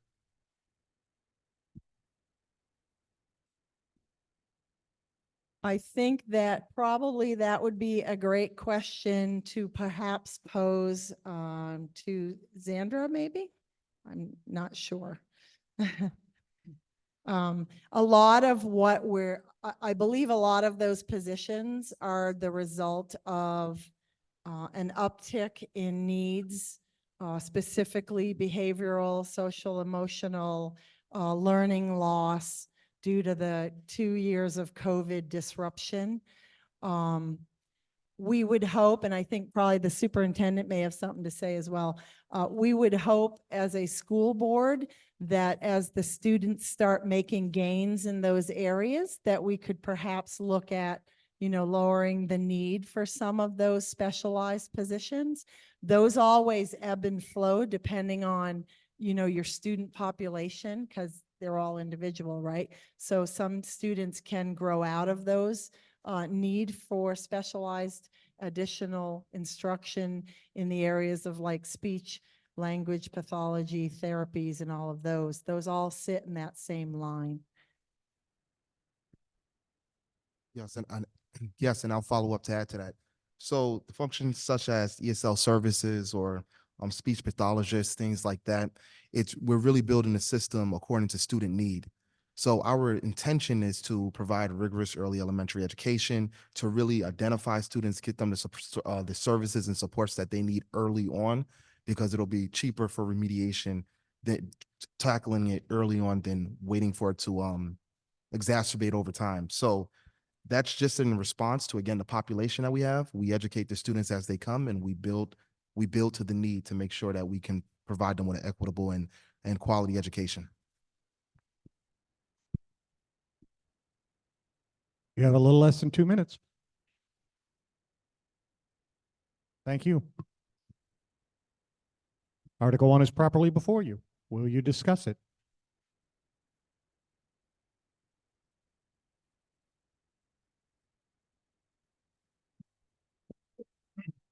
Thank you, Mr. Moderator. Terry Spilsbury. I reside in Charlestown. And I also want to mention that I represent Charlestown Unity and Newport in the New Hampshire State House. I think that Jamie has done an excellent job at driving home the almost unfathomable complexity. And I'm not going to make comments about the expense proposals. I want to draw back and put the focus on two fiscal impact observations, just looking at the figures that you have in your proposal. The first is in terms of the overall cost impact. I want you to notice that the amount by which the proposed budget exceeds the default budget is $1,064,000.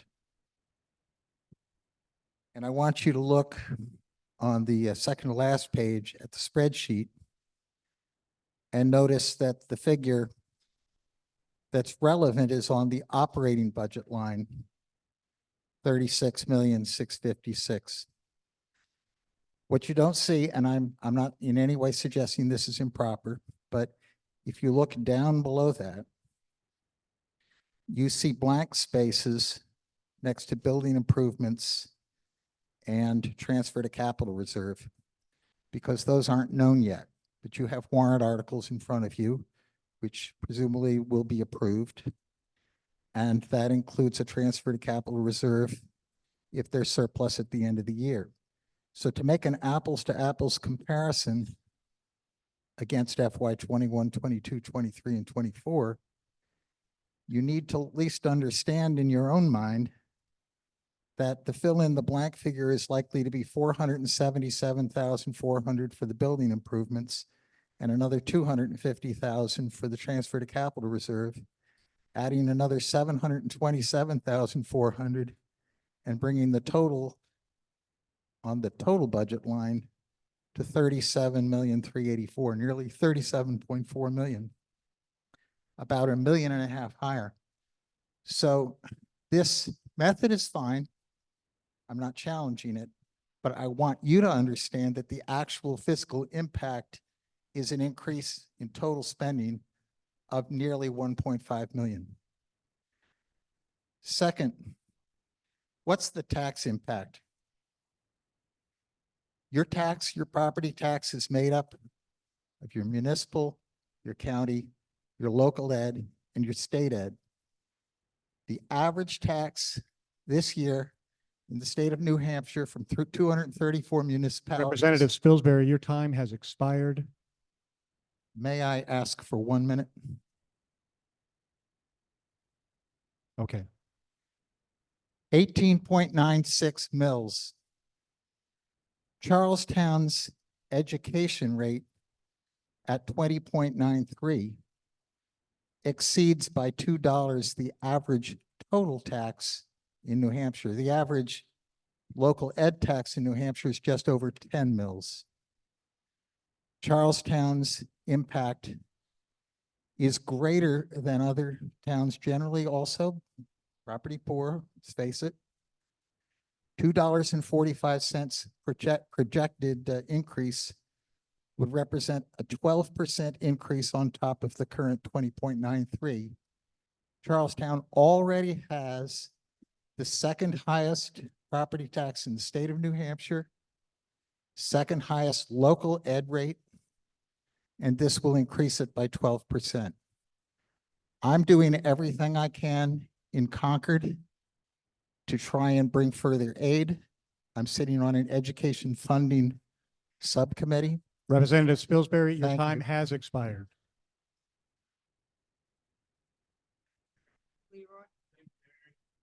Yes.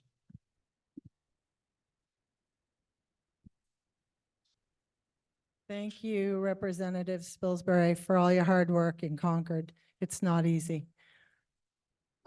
You're correct in that all of the special revenue articles are shown below the line, so that if other articles are voted through down below the line there, they would add to the total percentage of increase.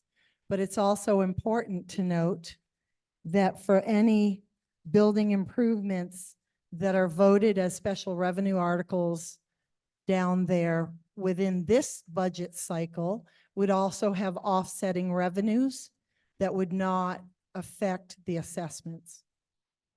So you're right. We show them down there because, for a couple reasons, because they haven't yet been voted, but also because they don't affect assessment for the most part. Okay, for this year, for all of the years we've been doing it this way anyway. I think you're right. If we were going to do a special article that might affect assessment, that perhaps we should think through how to show that differently. So thank you. Thank you.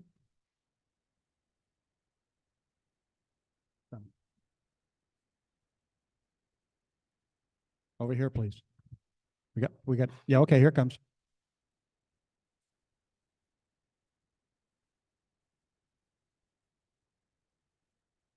So my name is Patty Henderson.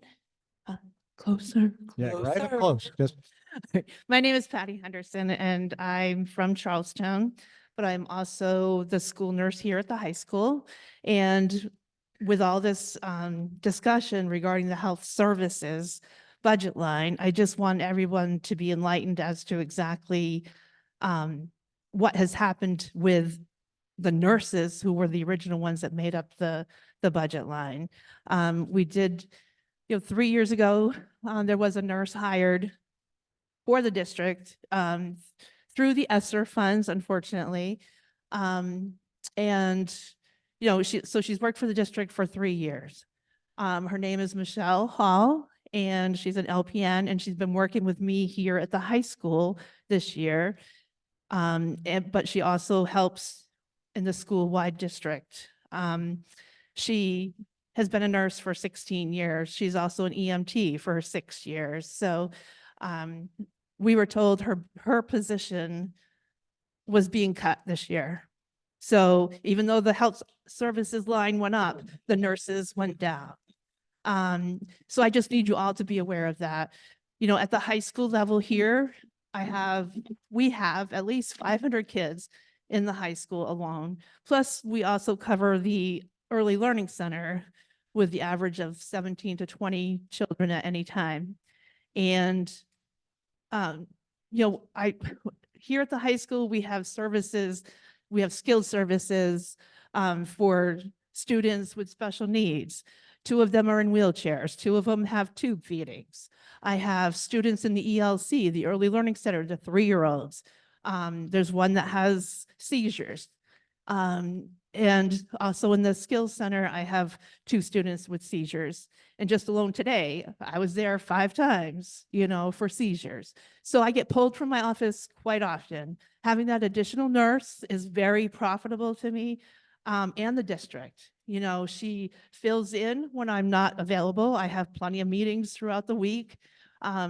We see an average of anywhere from, 40 to 75 students a day, and I have emergencies to tend to. Also, we don't have a full-time athletic trainer. So I also have to assist with that too. So it's not just for my benefit, but it's also for the district, as we do not have a full-time sub. We have no subs really. We have one sub out of the district that, she needs notice to fill in. So if anybody's sick, there's the possibility that a nurse from another school district or another school in the district gets pulled. So their school goes without. So I just want everybody to be very well aware of that even though the health services line went up, the nurses went down. So I would appreciate if we Thank could- you for your comments, but your time has expired. All right. So you've just rang up with the last sentence you have, if it's a conclusion.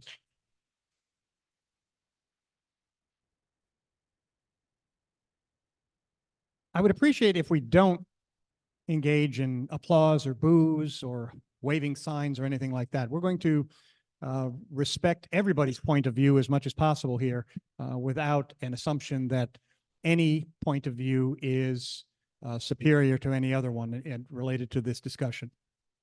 So, once again, Article 1 is properly before you. Will you discuss it? Get up. Hi, Wes Vickers from Walpole. You need to eat the microphone, Wes. Closer.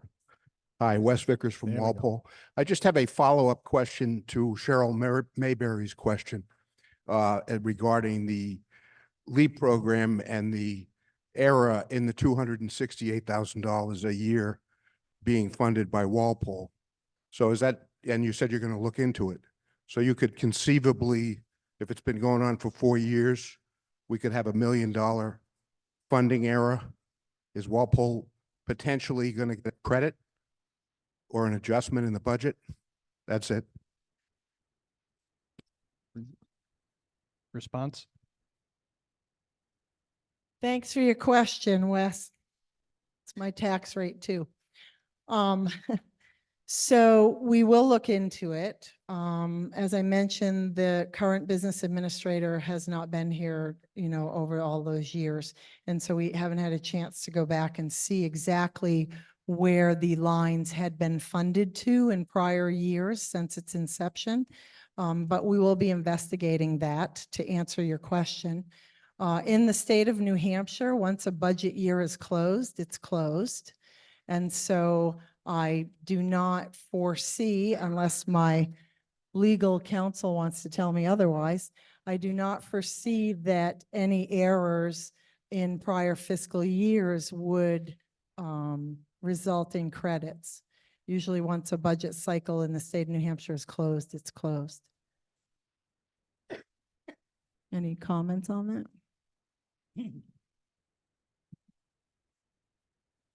I guess I would have to really see the nature of the error and take a look into it. But as a general proposition, I think Jamie's correct. Once our fiscal years close, all surpluses are sent back to the communities, and there's no ability to go back and reallocate those funds after the fact. Wes, you still have a little more than 2 minutes. Thank you. Article 1 is still properly before you. Will you discuss it?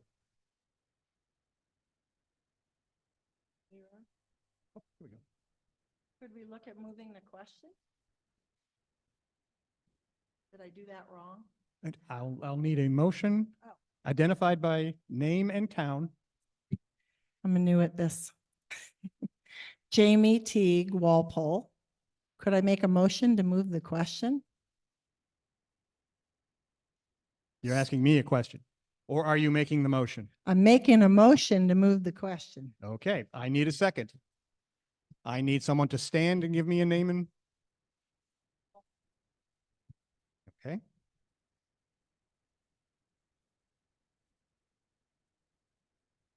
Okay. In this instance, we would be closing consideration on Article 1 if the motion passes. If it doesn't pass, we will continue to have discussion on Article 1. As I noted before, this is a procedural motion, so we will be using the hand cards. This is not a change or amendment. This is a procedural motion. In order to be adopted, we have to have a 2/3 majority. This motion cannot be discussed. So therefore, prepare yourselves to vote. By voting, you will hold up your voter card. All those in favor of the motion to end discussion on Article 1, please hold up your voting card.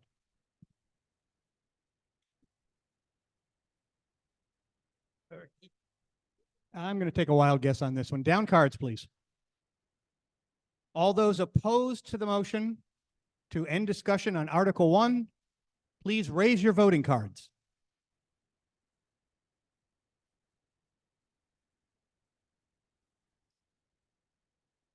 The motion passes by a 2/3 margin. Discussion on Article 1 is over. I am about to close Article 1. I am about to close Article 1. Article 1 is now closed, and I order it printed to the ballot. Mr. Moderator, whoops, is this on? I make a motion. Ms. Bascom. Thank you. Sorry, Alyssa Bascom, Charlestown. I make a motion to restrict consideration of Article 1. Beth Fabiano, Charlestown. I second that motion. Okay, we have a motion and a second to restrict further consideration of Article 1. What this means is we cannot bring Article 1 back later in this deliberative session. If adopted, we cannot bring this article back during this deliberative session. This again is a non-debatable motion, non-discussion motion, and it is adopted by majority. Everybody grab your card. All those in favor of restricting reconsideration on Article 1, please raise your voter cards.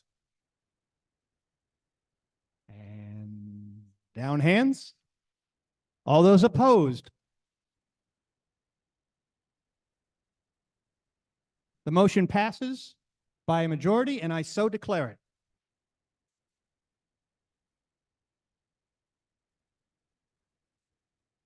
Article 2. Shall the Ackworth voters vote to appropriate $3,200 for capital improvements to the Ackworth Community School to replace 2 windows and close in 4 small windows? Mr. Moderator? Yes? Mr. Moderator. Mr. Moderator, I'm sorry. May I request just a short couple minute break for those who wish to leave after that? Can file out. Fair enough.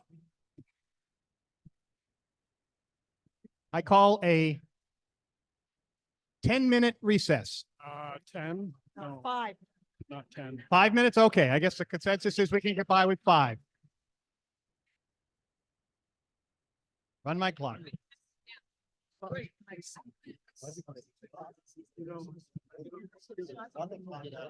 He's gonna read this. He's not gonna read all this. I'm not reading. Well, I might talk about it, but I'm. Don't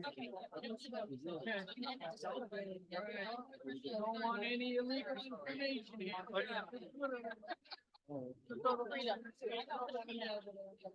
I'm sorry, I gotta pay transparency. No James worked for Voodoo again. Thank you, Jamie. That was a lot of hard work. I know. Yeah. Is that you? That's us at a, No. Okay, Bradley. It's okay. So I just forgot where I was for a minute.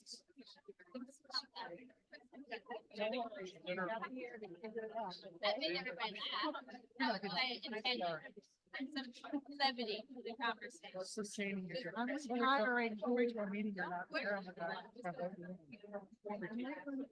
Tonight, like, I've been at Maple for years.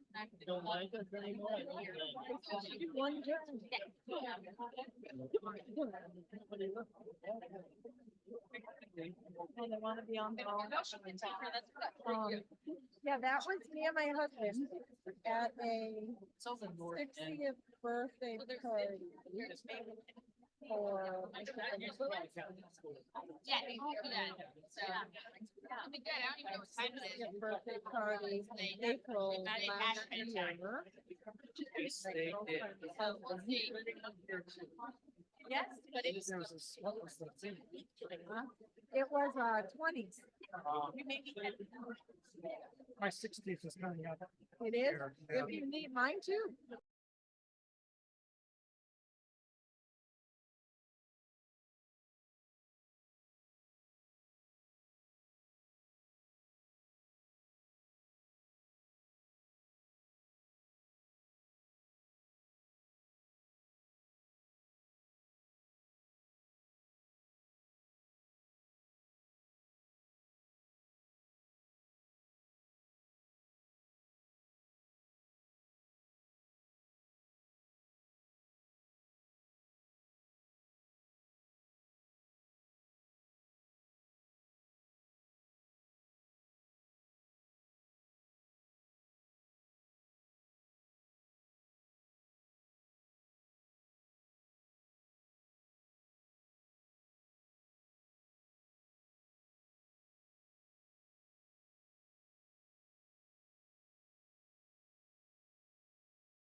Please retake your seats.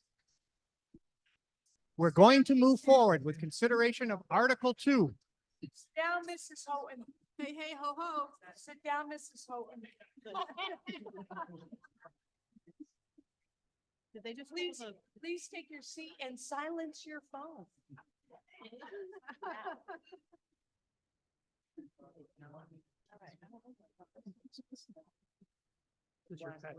Voters, please take your seats for consideration of the rest of the warrant. Starting with Article 2, shall the Ackworth voters vote to appropriate $3,200 for capital improvements to the Ackworth Community School to replace 2 windows and close in 4 small windows, with said funds to come from the Ackworth Schools Capital Reserve Fund. The school board recommends this article by a vote of 6 yes, 1 absent. The Budget Committee recommends this article by a vote of 6 yes, 1 absent, 1 abstain, 1 absent. Article 2 is properly before you. Will you discuss it? I will note that this is an article that is applicable to the voters of Ackworth. Anybody can offer discussion, but only the voters of Ackworth may vote if there is an amendment, and only the voters of Ackworth may offer an amendment and second it. Article 2 is properly before you.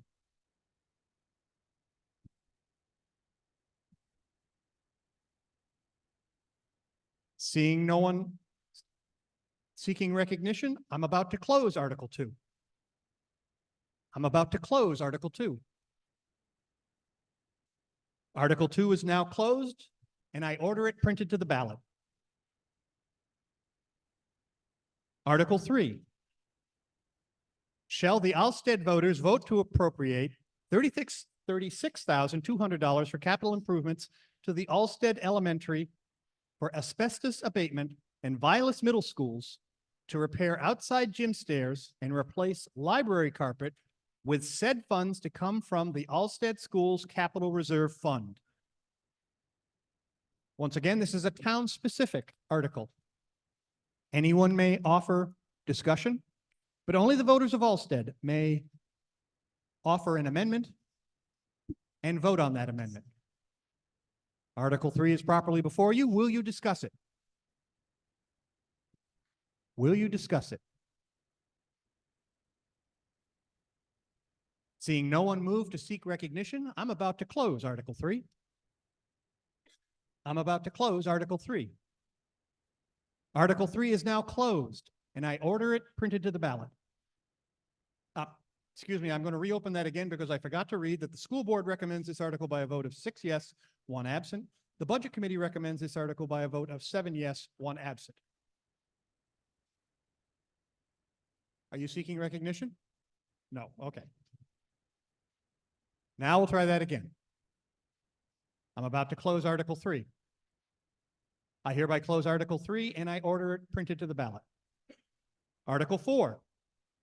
Shall the Charlestown voters vote to appropriate $114,500 for capital improvements to the Charlestown Primary School to repoint bricks and replace the gym floor, and Charlestown Middle School to abate asbestos in 1 classroom, installation of mini split in the office, install outdoor basketball hoops, and replace the stairs by the kitchen, with said funds to come from the Charlestown Schools Capital Reserve Fund.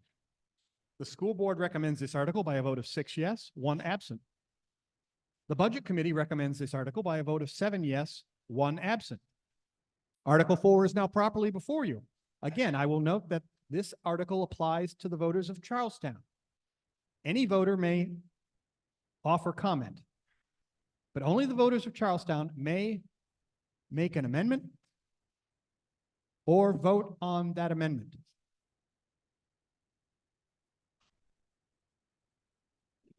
I see no one seeking recognition.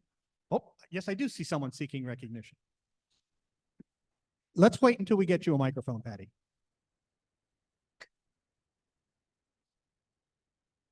Okay, Patty Chafee. Really close to the microphone. Patty Chafee, Town There of you go. Charlestown. That's much better.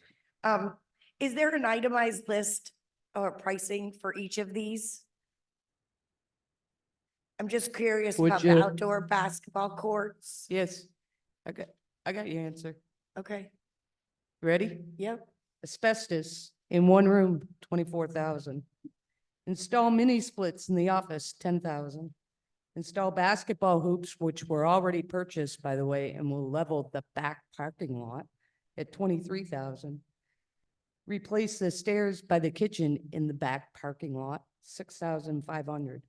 Repoint bricks at the primary school, 15,000, and replace the gym floor, 36,000. So middle school is 63,500 and the primary school is 5,100. Does that help? And is the outdoor basketball courts for gym, like purposes of physical education? Yes. So it's enrichment programs. It gives them things to do in the backyard when it's hot out. Yeah. Gym class. I was just wondering because a block over, there's basketball courts. Yeah, but they're not very good. So these were hoops that were already purchased. So the hoops are already purchased. They were found within the building. This is going to level the back parking lot and be able to have hoops out there and other enrichment programs out in the back parking lot. Okay, thank you. Patty, you have about 2 minutes left on your time. Okay, thank you very much. Article 4 is still properly before you. Will you discuss it? Will you discuss it? Seeing no one seeking recognition, I'm about to close Article 4. I am about to close Article 4. Article 4 is now closed, and I order it printed to the ballot. Article 5.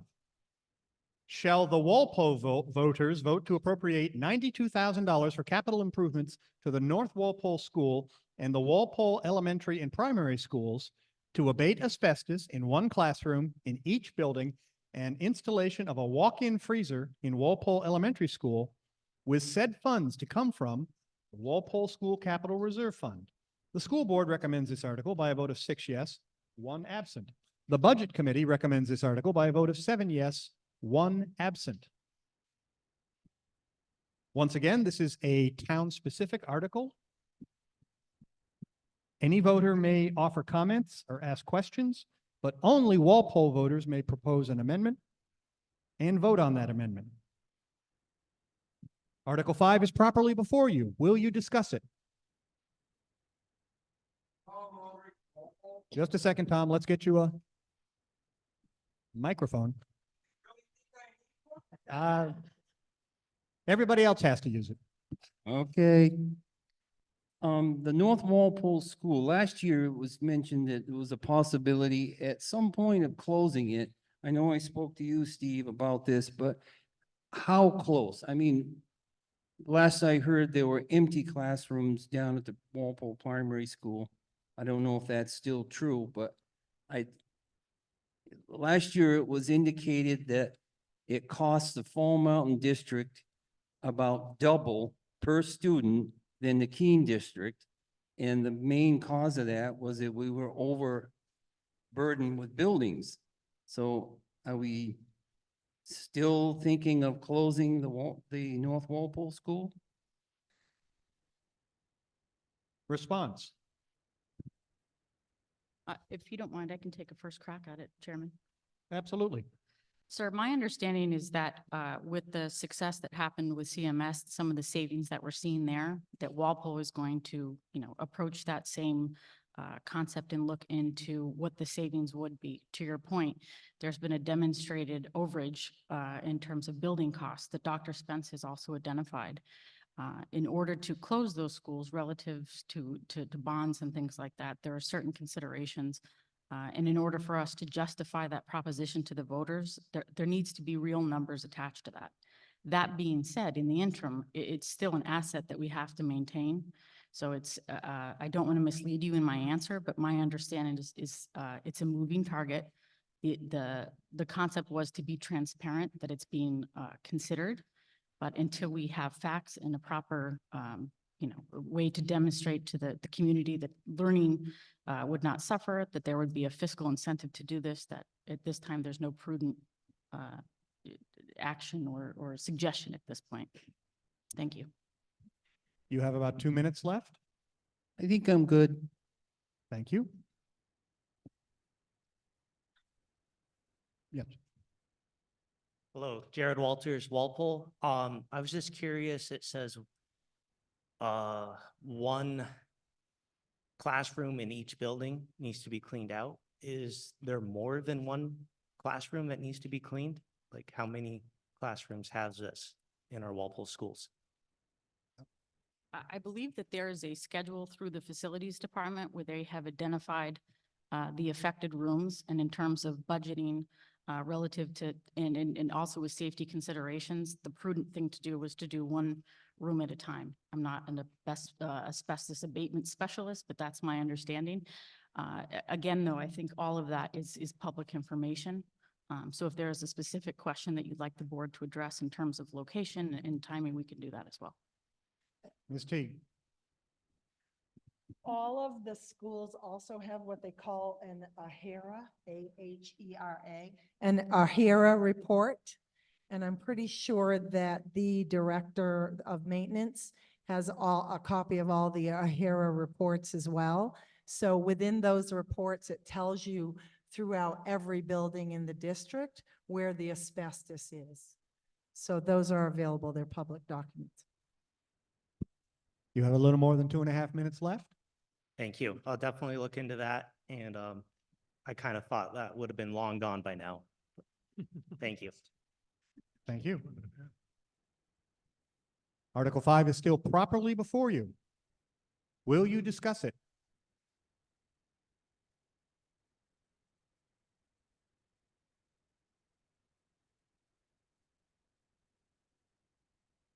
Cheryl Mayberry, Walpole. I'm just curious as to whether you've explored the possibility of getting like a nutrition grant in order to offset the costs of the walk-in freezer. I got an email recently about kitchen equipment, and I'm just wondering if we would qualify to be able to apply for funding to offset that cost. I can look into that. Any other comments? Cheryl, you have 2 minutes and 30 seconds left. Thank you. Article 5 is still properly before you. Will you discuss it?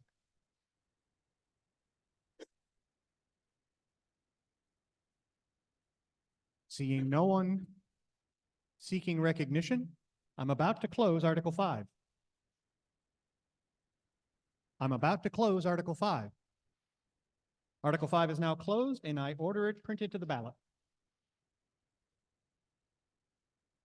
Article 6, shall the district vote to appropriate $81,500 for capital improvements to the Fall Mountain Regional High School to abate asbestos in one room, replace library rooftop unit, and rebuild water pumps with said funds to come from the Fall Mountain Regional High School Capital Reserve Fund. The school board recommends this article by a vote of 6 yes, 1 absent. The budget committee recommends this article by a vote of 7 yes, 1 absent. This is a district-wide article, so all voters are able to comment and discuss, as well as propose amendments and vote on those. Article 6 is properly before you. Will you discuss it?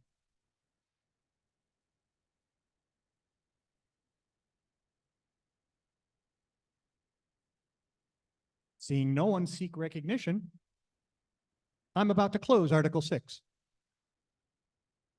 I'm about to close Article 6. Article 6 is now closed, and I order it printed to the ballot. Article 7. Shall the district vote to appropriate $150,000 to hire a qualified engineering firm to perform the necessary services, including surveying of the Fall Mountain Regional High School campus and the preparation of bid documents to facilitate future improvement projects. These projects would be a minimum of 3 phases to include repaving the parking lot and access road, paving of the bus barn parking lot, and creating an additional access road as recommended by the Department of Homeland Security, with said funds to come from the Fall Mountain Regional High School Capital Reserve Fund. The school board recommends this article by a vote of 5 yes, 1 no, 1 absent. The Budget Committee recommends this article by a vote of 5 yes, 2 no, 1 absent. Again, this is a district-wide article. All voters are allowed to participate through comment, questions, making amendments, and voting. Article 7 is properly before you. Will you discuss it?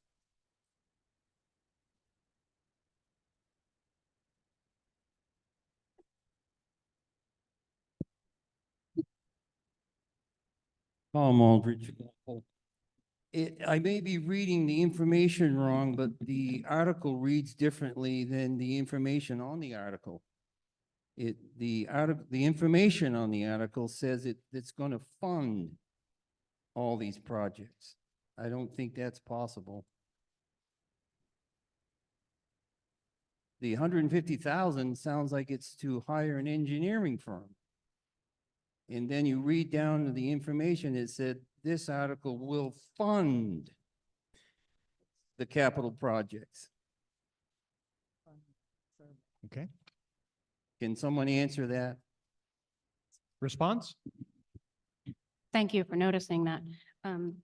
It will only pay for the, to hire the qualified engineering firm, so we will amend the information on the article.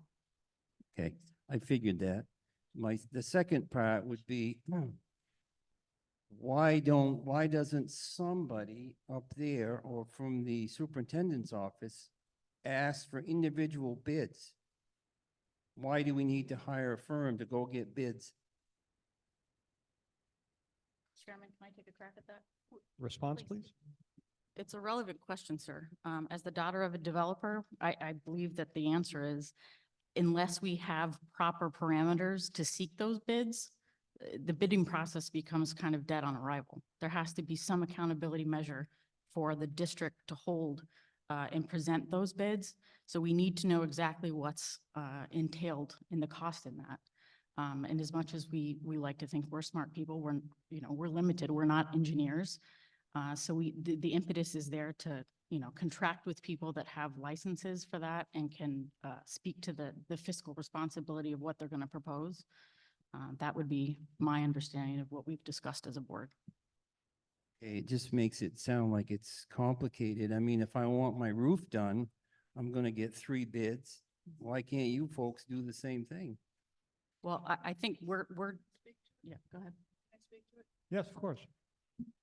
Sarah Vogel from Ackworth. We actually tried that, and the companies that tried to do bids told us that they couldn't do bids and that we needed to get a survey done by an engineer. So we attempted to just do bids, but the companies that were trying to do that said they didn't have enough information and they didn't know what they were bidding on. Yeah, but you're talking about the parking lot. That doesn't sound difficult. Any paving company is going to come in and measure it themselves. The next one's going to measure it. Still not getting it. Well, that was what the companies told us. One more attempt to, one more answer. So part of it is because of wanting to look at putting in an additional access road. That also is going to have somebody that has expertise in building brand new roads, not just building, repairing structures that are already there. We don't currently have a full survey of the actual high school and all of the different paved areas that are at the high school. It will also include probably some right-of-ways and some information that's going to have to go through DOT for that second potential, if it can be done, right-of-way access. I also want to point out, I don't think I'll be wrong, but they'll correct me if I am, that if we pass this article and then we put out a request for qualifications for a surveyor to do this type of work, if we don't spend all of the $150,000 because it's a special warrant article, the balance of that money will go back into the fund.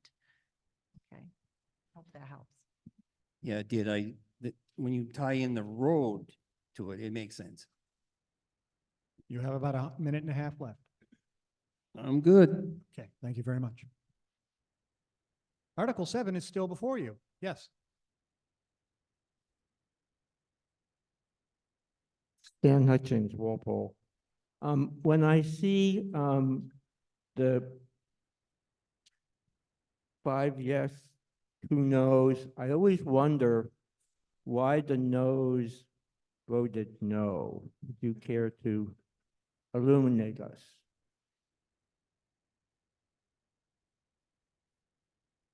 Those are the budget. So, Oh, there's a no on the school board. well, I mentioned the two.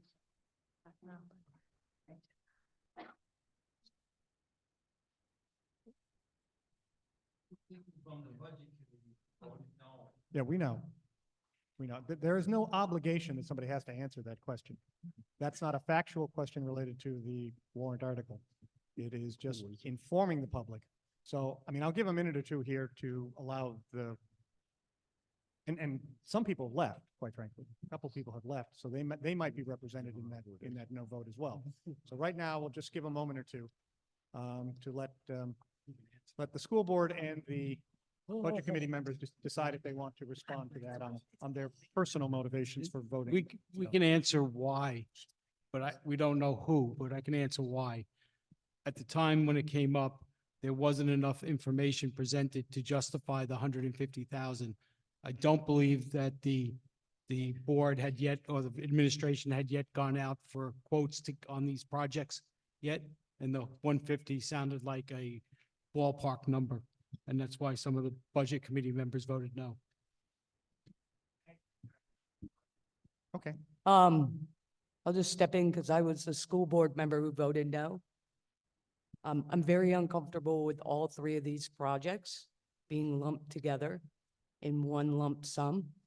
So, that's why I voted no. Thank you for your candor.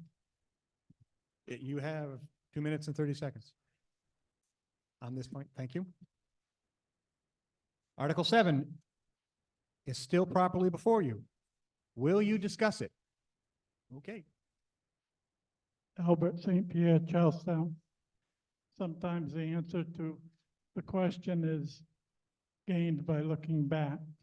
I was on the board in '87 when we simply thought we would get 3 bids to put a new roof on the gym. And we thought, well, let's insulate it while we're at it. We didn't ask engineers. Turns out when this building was built in 1966, oil was cheap. The design was heat goes through the roof, melts the snow, we don't have a problem.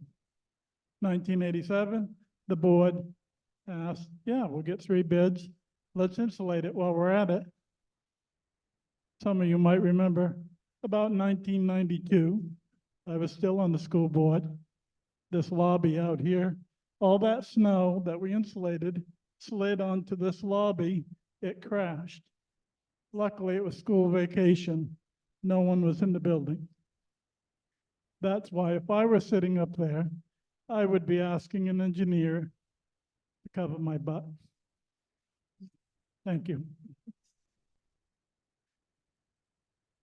Article 7 is still before you. Will you discuss it?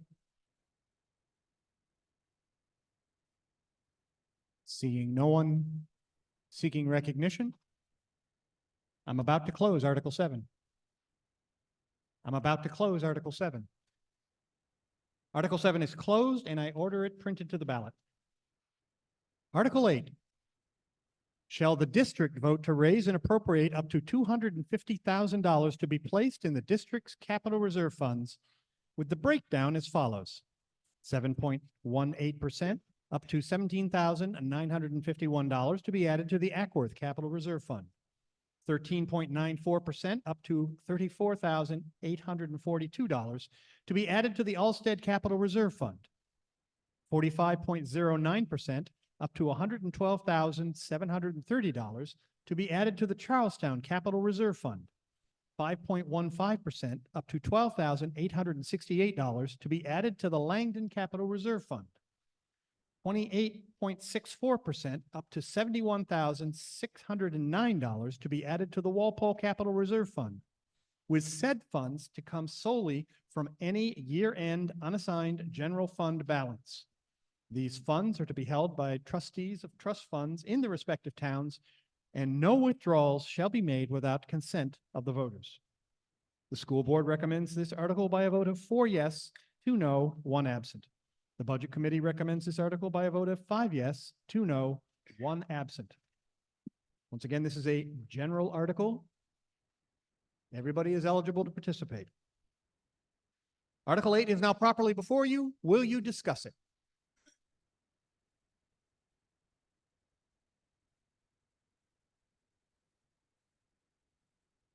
Seeing no one seeking recognition, I'm about to close Article 8. I'm about to close Article 8. Article 8 is now closed, and I order it printed to the ballot. Article 9. Shall the voters of the town of Charlestown vote to permanently close and relinquish ownership of the North Charlestown Community School? The school board recommends this article by a vote of 5 yes, 1 no, 1 absent. This is a town-specific article. Any voter may comment or ask questions, but only the voters of the town of Charlestown may propose amendments and vote on those amendments. Article 9 is now properly before you. Shall you discuss it?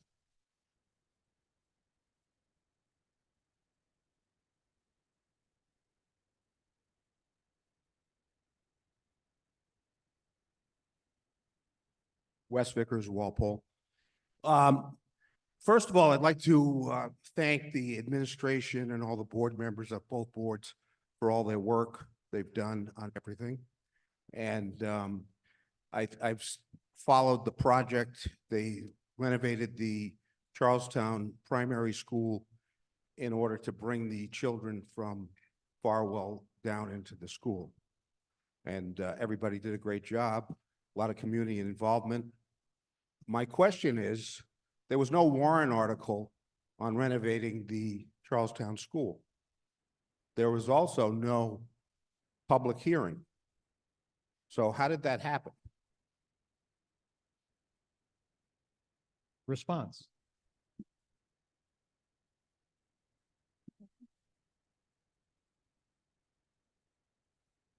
Well, I guess one of us will answer that because the administrators over here are brand new. I believe that that was accomplished via one-time ESSER funds for the most part.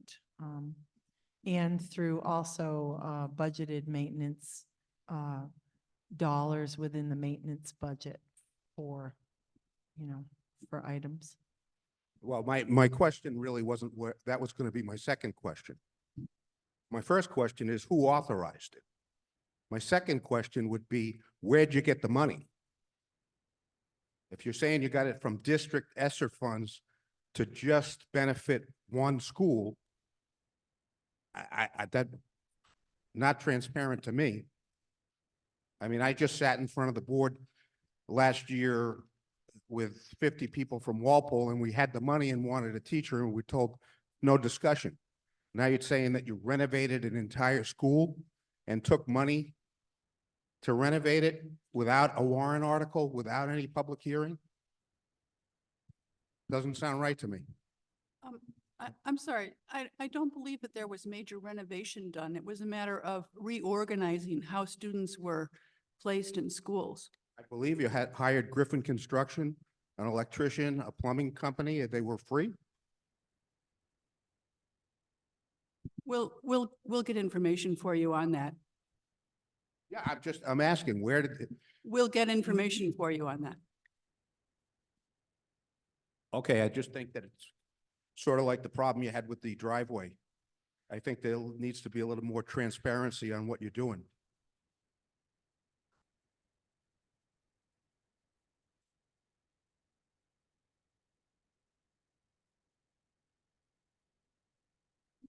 Do you have any other comments, Wes? You have about a minute left. One other question. The safety improvements on the school, it looks like the the Farwell School had the Kelvar treatments done on the windows. Isn't that school subject to be closed? It kind of goes along the same question we just had about abatement of asbestos for North Walpole, although you're talking about closing the North Charlestown School this year, but we went and updated all the windows now that they're only using one classroom. Just an observation. Any response? No comment. Okay. Thank you very much. Article 9 is still properly before you. Will you discuss it? Let's get a microphone down here again. Tom Aldrich, Walpole. I know that I'm from Walpole, not from Charlestown. You're allowed But, to comment. If a school closes, what happens to the building, and does the district keep maintaining it? Okay. Response, please. So in most cases, when the district closes a school, the school would revert back to the town where the school is located. In this case, the building was donated by the Farwell Trust with reversion language within the deed. So if the school is closed, and that's why the article says relinquish ownership, it would actually go back to the Farwell Trust. Okay, so if a school closes, it's subject to different things depending on the town. I'm just thinking ahead. I guess I'm good. Thank you. Thank you. Article 9 is still properly before you. Yes. Rachel Wilson, Charlestown. My question is, when would this become effective or stop being a tax impact? Response, please. So we had a public hearing on I believe the 18th of January. And in that meeting, we decided that if it was in fact an affirmative vote by the townspeople of Charlestown, that the district would be given a full year, maintaining the building above freezing, protecting it from any damage at Charlestown expense for 1 year. And then it would be relinquished to the Farwell trustees June 30th of 2025.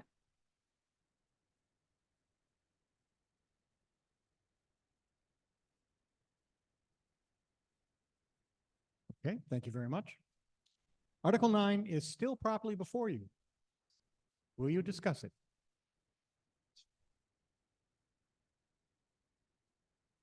Seeing no one seeking recognition, I'm about to close Article 9. I'm about to close Article 9. Article 9 is now closed, and I order it printed to the ballot. Article 10, shall the voters of the Fall Mountain Regional School District vote to amend Article 18 of the district's Articles of Amendment to add the bolded language and remove the language that is crossed out below. In italics, 18, in paren. As amended on March 28th, 2023, see the appendix for original language, en paren. The district agrees that the future warrant article proposing any of the following: acquisition of land, construction of a new school, square footage additions to the existing schools, major renovations or repairs as determined by the school board, in paren. Appropriations to or withdrawals from any elementary capital reserve fund established in 2006. Closure of, crossing out the words North Walpole or North Charlestown, adding the words any elementary school. Back to paragraph. The cost of such expenditure to be apportioned exclusively to, cross out one, add the word the, town/pre-existing district, add the words where the elementary school is located.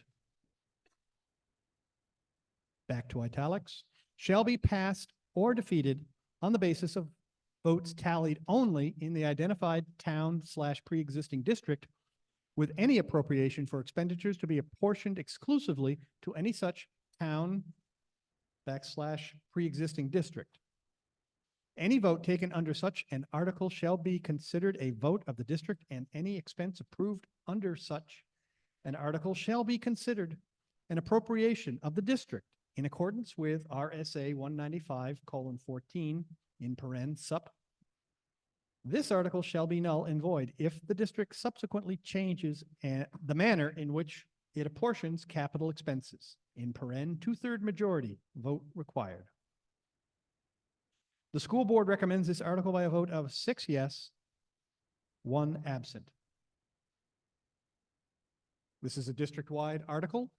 All voters are eligible to participate fully. Article 10 is properly before you. Will you discuss it? We'll go over here first. I got you, Cheryl. Stan Hutchins, Walpole.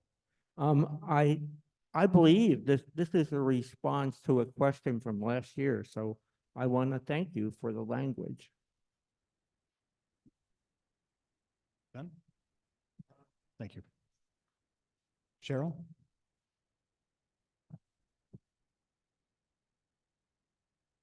I just want a clarification on, Name and town, please, oh, Cheryl Mayberry, Walpole. and eat the microphone. It's tasty. I can get even There you louder. go. I would just like some clarification on the town/pre-existing district definition. Is that pre-existing school district? Is that village district? Is that, if we hypothetically talk about closing North Walpole, I'm not clear unless somebody has found something out since I've last discussed it with other people, who actually owns the North Walpole building? If the village owns it or the town owns it. And I just want to be clear that the wording change or how this is worded would have it be a whole town decision. And so I'm not sure why it's /pre-existing district is added into there. Okay. Response.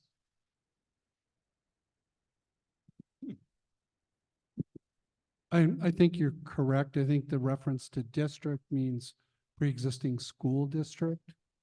It wouldn't necessarily follow for a village district. And this is language that already exists. So Yeah, I noted that. yeah, it wasn't something we contemplated changing because it had already been adopted by the communities. But I think your observation that the term district could be better qualified by using the word school. Thank you. You have 2 minutes left. Thank you.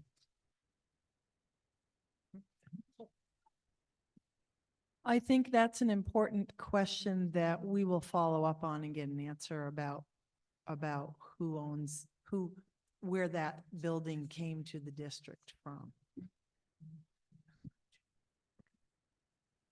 Mr. Moderator? Just to Mr. follow Delesio. up, is it significant enough that the warrant should be amended? Or would it have to go back to another warrant next year to modify that wording? I guess I'm asking the attorney or somebody down at that end of the table. Is the wording of town/pre-existing condition significant enough that we should amend the warrant article tonight to say the town or something, or would it be a warrant next year to change the wording?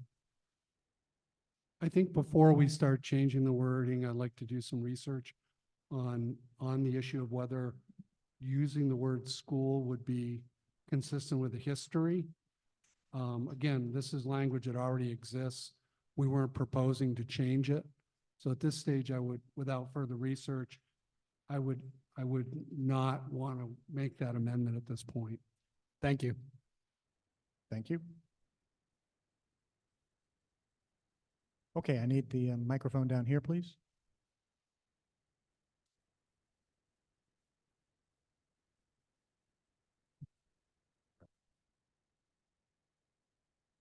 Trina Carmody, Walpole. I just have a question.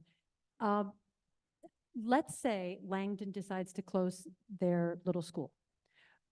Is then in the Articles of Agreement, does it address then what happens to those children? Does the Fall Mountain Regional School District then absorb those children? Because I see that only the town votes for the closure of a school, which seems reasonable. However, wouldn't that then impact other elementary schools? And is that actually in the Articles of Agreement, I guess is my question. Is there a plan for that if that happens? Response. All right, I'll take a crack at that because from a historical discussion point, because I did work here for 11 years and that was brought up a couple times.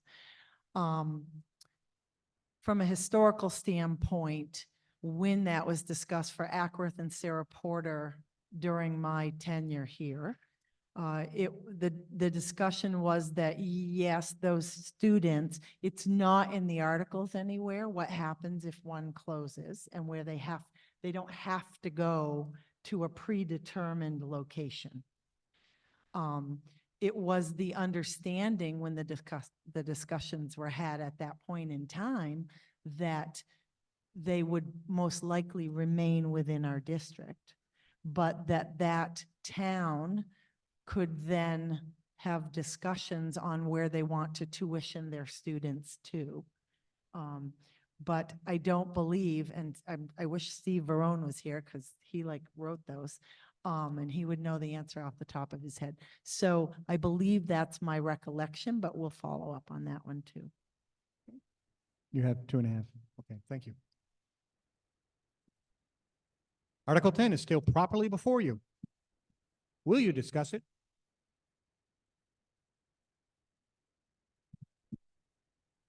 Right there. Rachel Wilson, Charlestown. My question is, where it states elementary capital reserves funds established in 2006, are there any elementary capital reserve funds that are not covered by the 2006 date? Response.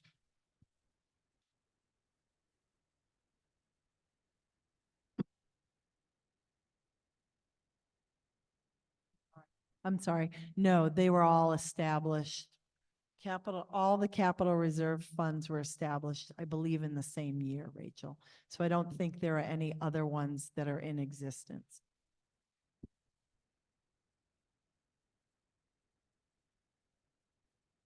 You have 2 3/4 minutes left. Done? Okay. Article 10 is still properly before you. Will you discuss it?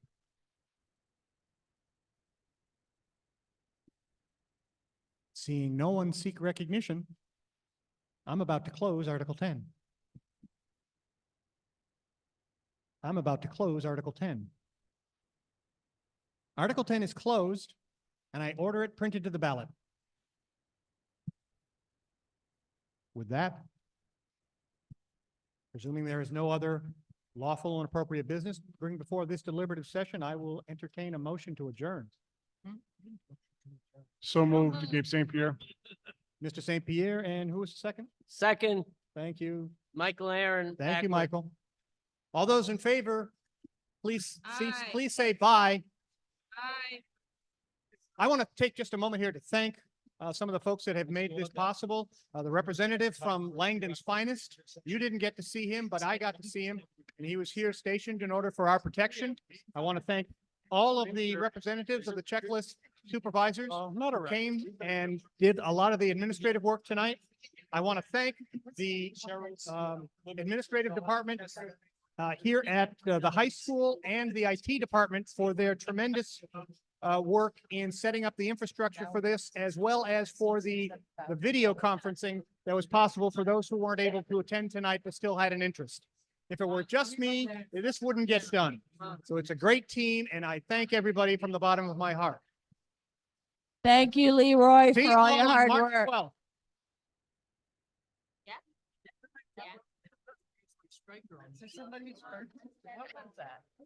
That's the best part of my whole day. Yeah. Best part. Right there. What are we talking about?